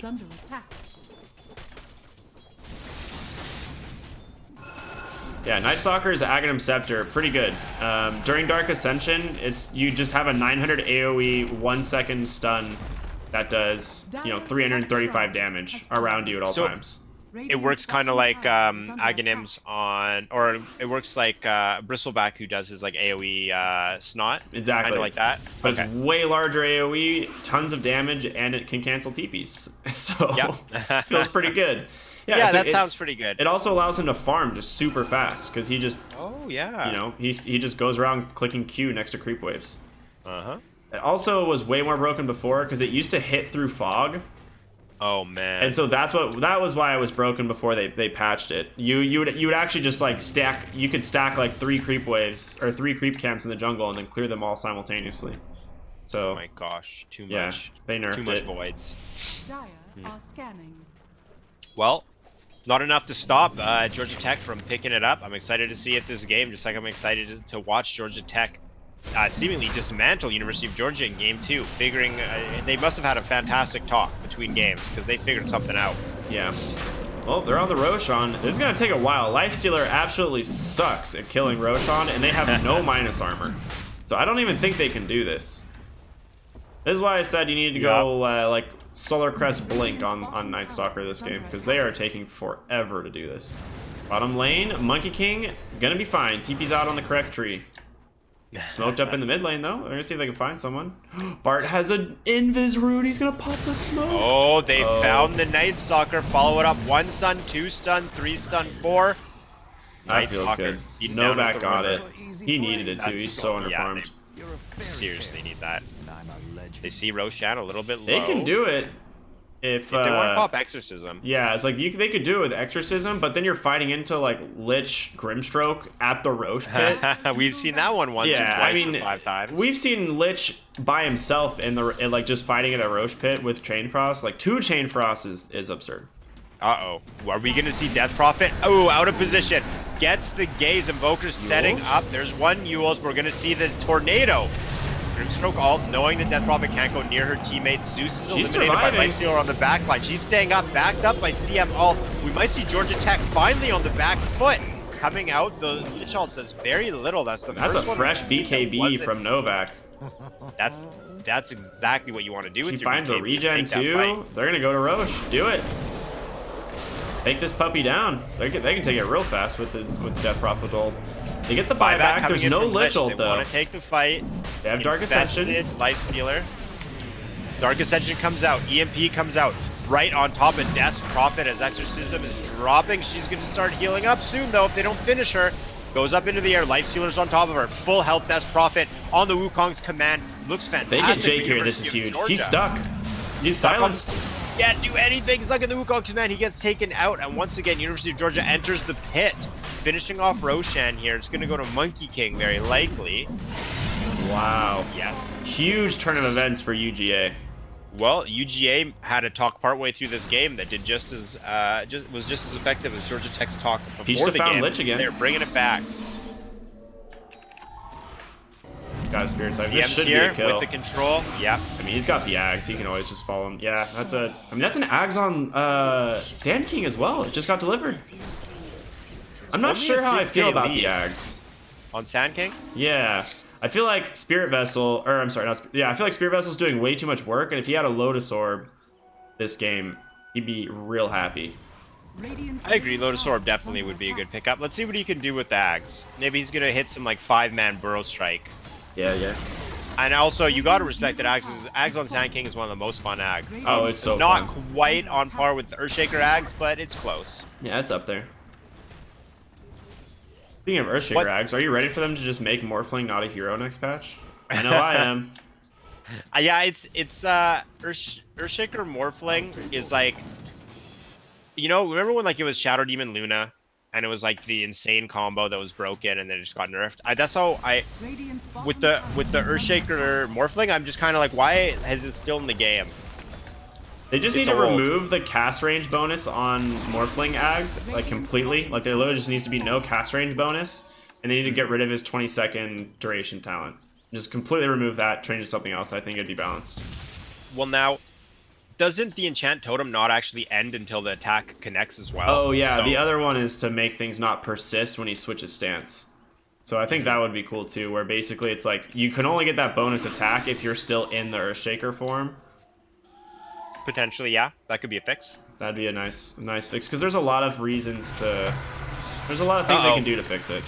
By the fountain, Grimstroke has been Where's caught. the Lich? Gets Where off, is he? Pressing the buttons. Wukong's command comes out. University of Georgia is setting up a battlefield, but 2 Lich ults, and I think this may actually go back in favor of Georgia Tech. No. Too tanky on the side of University of Georgia. They drop Lich, they drop Grimstroke. Tornado comes out from Invoker. It's not going to be enough. They don't get anyone. Death Prophet leading the charge. She's unstoppable. Yeah, she's just super tanky, and she's got enough survivability with the Yules and the Aghanim Scepter, Spirit Siphons. BKB up on Monkey King makes it really difficult for them to fight into it. I would have... The thing is it felt like they responded too slowly to that, but... Yeah. This level 20 Death Prophet doing so much work. Yeah, I love how University of Georgia just full committed. They knew that fighting on top of a shrine, why would Georgia Tech not take that fight? And before they even saw everyone on University of Georgia hit their button, Monkey King comes in, drops Wukong's command. We have Exorcism come out. Everyone on University of Georgia acted as if they're fighting 5 heroes. So when Georgia Tech showed up with their whole team, University of Georgia was already ready. Yeah, I really like the build from the supports. Just Glimmer Cape, like you said, the bracers, and then now she has a Glimmer Cape on Crystal Maiden. Zeus just rushed a Force Staff. And as I point out, like those are the only items that you really have to have this game, because you need to be able to keep your team alive. 40 minutes ago. Yeah. And also, yeah, CM's able to soak the alts with her high health pool. She's taking a lot of hits from Lich ult, and she's staying alive because of it. Exactly. I do really like the Monkey King now. He's really farmed, managed to pick up an Aghanim Scepter. I don't know why he's going for a Basher. I think that's really bad. I would like Novak to... I don't know. I don't think Basher's the item. He needs something else. It must just be to combo with his Aghanim Scepter. Well, it doesn't. You can't bash with the illusions. Oh, they okay, removed then that. I have no idea then, Ricky. It's good if he goes Abyssal to like get lockdown, but he could also just go for like a Bloodthorn or something. Yeah, Bloodthorn's one of my favorite items in the game, so I feel like anyone can get it. Speaking of anyone getting it, Sand King is currently getting the business mid lane, beat down by 4 heroes on Georgia Tech. I mean, that was a really nice find. There is a Halberd and Radiance. I mean, does he not just go MKB? Like, isn't MKB like pretty darn good? That's a fantastic item. Oh, they're gonna chase him. Been scouted. That's not the kill they want. Monkey King is the kill, popping a BKB and dropping it down to 8 charges, but a turn from University of Georgia trying to fight on the shrine. First CM's gonna fall. Now we have Death Prophet trying to get into the fray. They catch the Life Stealer. Uh-oh, is he in trouble? He's silenced. They might be able to get Life this Stealer's making a Exorcism run and for it. everything. Monkey King actually caught by an ice wall on the side. He's left alone by his team. Monkey King's getting beaten down by everyone on Georgia Tech. That's Eats the Aegis. entire meatball. That's the Aegis. We have Death Prophet going in with Exorcism. I think Georgia Tech might be able to make a very slick escape, saving all 5 heroes. Ooh, they don't get catch the Night the Stalker. Yeah, they don't get the Grimstroke, but they find Night Stalker, which is definitely better. Much better. Yeah, they had a good ward there to scout that TP. Now that was just a miscommunication from University of Georgia, I believe. Monkey King got separated and ended up suspending the Aegis. I think he also just wanted to play aggressive because he had it. Yeah, I think it's fine. If they get that kill on the Lifestealer, it's huge. But unfortunately, they just don't, like I said, they don't have the control. He just runs away from Death Prophet and Zeus. Yep, and he's still farming, still top on the net worth, even though it feels currently like Death Prophet is the top on net worth with how unstoppable she is in the fights. She just does whatever she wants. This smoke from Georgia Tech is really bizarre to me. They just lost the fight. Their Night Stalker's still dead, and they want to go. They have Grimstroke Lich, but you don't have Night Stalker Ascension. Well, there's a Burrow Strike. Oh, here we go. Burrow Strike. We're going to catch out on the Lich. Yeah, he's dead Well, before he could activate Frost. Bye-bye. But the combo, Deafening Blast, Meatball, Life Stealers, is a lot of damage, but it's not enough to go through a Sandstorming Sand King. They don't have the sight for it. Yeah, that was optimistic, I would say, from Georgia Tech. You need the Night Stalker. He's the only way you have vision to take these fights, and you're going into an area where you don't have any. Yeah. Georgia Tech had a really strong start, but University of Georgia's turning it on, and they're They have the gold lead now. Look at that. From Oh my God, almost they do. 15,000 to their favor. Wasn't it like 36 to 10 or something along that, and now it's 39 It was to 20? 32 to 7. 32 to 7, there we go. Oh no, it was 32 to 10. You're right. It was 32 to 10. Regardless, still, great showing from University of Georgia as they are now the ones pressing the attack on the high ground, dropping the tier 3 to half health, but Invoker just comes in with the Cataclysm, EMP Tornado, Ice Wall. He is getting every single spell he has inside the Wukong's command. Georgia Tech wants to take a fight, but they know this is not the place. Night Stalker, however, the tankiest man here with his BKB pops, pursues in. Dark Ascension, he's going to have to run right out. The Wukong's command's a little bit off to the side, keeping Georgia Tech on the low Chain ground, Frost. able to hold their ground. Double Chain Frost, can he get in range? He does get in range for both. Yules is going to try and keep Death Prophet alive. We have Lich falling after he gets that Chain Frost off. Sand King very low, Lightstealer's but there's dead. no sight once again. Oh If my Lightstealer gosh. goes down here, oh no, Ricky, he may be forced to use his buyback. Invoker forced to retreat. Buyback on Grimstroke. Everyone is still alive on University of Georgia. As long as they don't overplay this, they should be able to get the tier 3. Between the Monkey King Ags that's up there and the Death Prophet Ags, they should be able to get the towers. Yeah. Invoker waiting for something. There's the tower. Are we going to see a retreat? I think they retreat. It's so scary to continue going because you don't know if Lifestealer has buyback. And when you're And just that much farther on the high ground, you might die. Yeah, and bottom lane had pushed all the way up to the tower too. Well, a Well- fantastic job from University of Georgia, staying together in that fight, fighting as a team, working around the Wukong's command, and keeping Death Prophet alive through a lot of damage. Yeah, she did really well. The 4 staffs, that's what it comes down to, right? She just gets 4 staffed out from Zeus, Glimmer caped up, and she survives. And constantly using Yules defensively, dodging Cataclysm, dodging, what's it? Lich Ult. Oh yeah, as the well. the Yules was perfectly timed because it canceled both bounces of the Chain Frost. I will say one thing that was surprising was Night Stalker ran through the entire Wukong's command and Yeah. just nearly died. And you could tell his team didn't want to go with him. They're like, well, he's going. Do I want to go? I'm like, no, I don't really want to Yeah. go. He like BKBs and runs in and just like gets wrecked by the Wukong's command. Yeah, And this is why I said the Blink build on him is just so much better this game because he just needs to get onto the back line with an Infest bomb. And then what does this like Zeus Crystal Maiden do if there's a Lifestealer and a Night Stalker just on top of you? And blinking in for this Aghanim Scepter effect is something I would love to see. It just makes perfect sense to me that you'd go Blink Dagger Aghanim Scepter on Night Stalker now. Like that's so much pressure coming out. You have a Radiance Night Stalker, you have Aghanim, or rather a Radiance Lifestealer and Aghanim's Night Stalker right in the middle of your team. There's an insane amount of AoE damage coming out. It's very hard for you to react to that. Yeah, I mean they have the BKBs on Monkey King and stuff, but yeah, I think they can get the jump, take out like a couple really key heroes. This Exorcism cooldown actually reduced because it was cast under an Arcane rune here in the last fight. So really nice from her. She's just gonna get 4 staff down. There it is. Going up on the high ground. Push being led by Death's Prophet. Set up the Wukong's command. Unable to because of Tornado constantly interrupting Monkey King. We're going to see the Exorcism drop the second tier 3 tower of Georgia Tech. And now going for a lane of racks. This will be the first one. I like Sand King's 2 tier 3 positioning so lane. much. I really like it as well. Well, here we go. Dark Ascension coming out. Lifestealer going in. They want to go on the Prophet. But once again, a fantastic defensive Yules. However, she's been left behind. 4 staff in. Goes. Takes out the Grimstroke. Drops the Lich. The Cataclysm drops low. And CM's still alive! Oh, dropping she's dead CM and Monkey King very low. Will they get finished off while on the back line? Anyone trying to escape is going to have to deal with what we wanted. The Night Stalker and the Lifestealer. However, they're unable to finish anyone yet. Night Stalker's going to fall. Lifestealer might have just what it takes to finish everyone else off. And yes, that's exactly what he has. Great Tornado, Lifestealer, and Invoker. Oh, he's alive. He's gonna survive. He's got Blink. Yeah. Dude, what if he just got stomped somehow? Oh, never mind. He's dead. Invoker. Beautiful, beautiful, beautiful monster kill. He is unstoppable. Wow. No Rax is claimed. And look at this tier 4s are in trouble. Wait. What? The mid lane was pushing that whole time. Yeah, I guess they got 2 catapults up in their base. Is this Roche attempt a real attempt? No. I feel like no. There's like no way this works. Like I said, Lifestealer cannot kill Roche. He like tickles this man. Like Invoker's doing more damage than he is with Cold Snap. I guess they're gonna get it. There's no way for like University of Georgia to contest, I suppose. Yep. What is Dire he building on Monkey King? He has a Reaver, like, casually, and I don't know what it's for.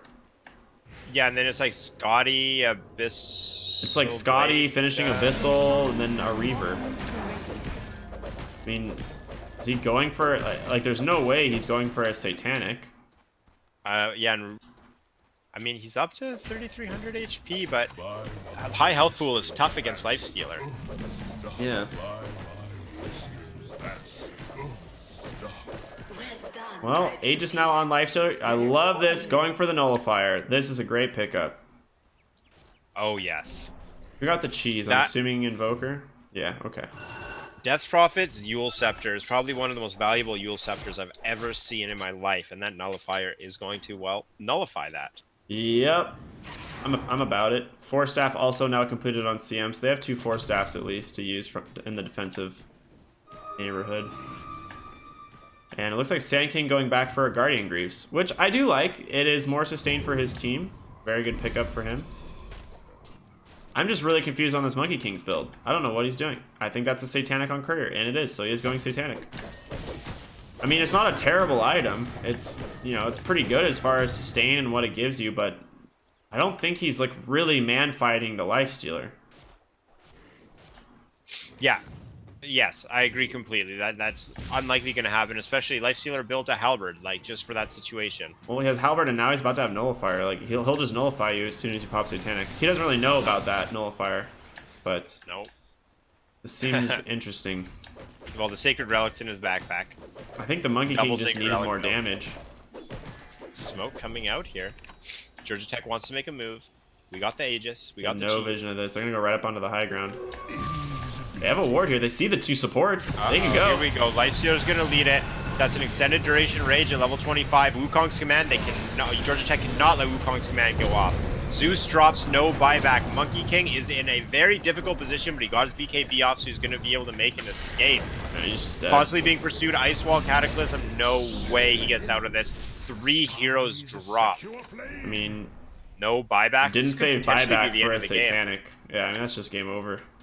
He didn't even get to use the Satanic, did he? Yeah, he popped it and then used the Boundless Strike to get all his health back, but like Satanic seems like more of a luxury item in this game. I don't see it being like anything important as far as rushing on the Monkey King. I love the ice armor and the alacrity on Lifestealer. Yeah. Just putting him on the front line. What are you gonna do? This guy's insane. I mean, their only stun's going to be this Lifestealer. There's Epicenter, gets interrupted, Tornado falls out. Death's Prophet, she's nullified, she's getting beat down. There is the double Chain Frost. Oh my god, Ricky, it's a beautiful sight to see if you're on Georgia Tech, and a devastating sight to experience if you are on the University of Georgia. With that, GG is called, and Georgia Tech has proven They are the most dominant CSL team in Georgia tonight, 2-0ing University of Georgia. Yeah, I mean, that was just a really, really good play by them. They just, not much to say, just excellent performance. Georgia Tech must have had the best pep talk ever between games, because boy, oh boy, did they come back with a vengeance. Over doubling the kills of University of Georgia in the second game, playing as a team, coordinating well. They shut down Monkey King early and kept him shut down throughout the game. I think there was a fantastic performance from University of Georgia, especially by Pisha, but just especially in game 2 could not compare to Georgia Tech. Yeah, I mean, you pointed out in game 1 UGA's kind of inability to have a lot of catch, and it ended up leading to their demise in game number 1. And this game, like, they had almost a position of comeback, right, where they were down about 15k, maybe more, and then swing it back their way almost 10,000, like almost like 25,000 gold swing over the course of about 10 minutes. But they go into the mid game here, and it just feels so weird. Like, they just kind of crumble under this like Night Stalker, Invoker, Lifestealer core. Like, they just can't deal with them. Yeah, because it felt like Georgia Tech was having trouble dealing with Death Prophet, but yeah, like as you said, the Georgia Tech, or rather University of Georgia, couldn't deal with all 3 cores, whereas Georgia Tech could only struggled with 1 core. Especially like Cosmic and Jake playing together on that defense of their bottom racks. Like, beautiful coordination. They knew exactly what they were doing. Yeah, they just waited for the BKBs to expire, and as soon as they did, it's just like Cold Snap, Spirit Vessel, a core, and you just tunnel them with the Lifestealer, and there's nothing you can do to survive that. It's really rough. It's really difficult to deal with, because a lot of the heroes on UGA like need that lifesteal to sustain, like Monkey King specifically off of his passive plus Boundless Strike, and Death Prophet's Spirit Siphon. Like, all of those heroes' tankiness comes from their abilities, and if you take that away from them, it's a lot easier to get those kills. Spirit Vessel is one of my favorite items, and after this game, I mean, it's even more of one of my favorite items. Yeah, absolutely. Any final thoughts on the game at all? No, it was a pleasure. Yeah, good game. Beautiful game to watch. Pleasure to cast it with you, Ricky. I'm excited to do it again next Monday. Right on. Well, congratulations to Georgia Tech going 2-0 tonight. Before we take off, I'm going to show you guys a few little things here. We got to shout out, CSL, our sponsor, stuff like that, have a good time. So for those of you who don't know, oh yeah, we'll do the shout outs. Here we go. So obviously we just want to say thank you to CSL. They're the fastest growing collegiate esports league in the world. 1,800 campuses, 55,000 active players currently competing in our leagues, and you guys can give us a follow at C Star League on pretty much all forms of social media. Join our Discord, and you can get pinged by our admin all the time. It's hilarious, and you should definitely do it. But we do want to thank GameStop. They're our sponsor this year. So thank you, GameStop, obviously, for partnering with the CSL this year, and just doing so much for the collegiate scene. For those of you who are here, you can visit and check out the GameStop.com/esports. It's their website. It has a bunch of information on the GameStop's performance centers and some of their gaming clinics. Something that is also new this year is going to be the GameStop weeklies. So it's a series of community tournaments. So it's based around a whole bunch of different games. So things like CSGO, Overwatch, Madden, Rocket League, Hearthstone, Smash, stuff like that.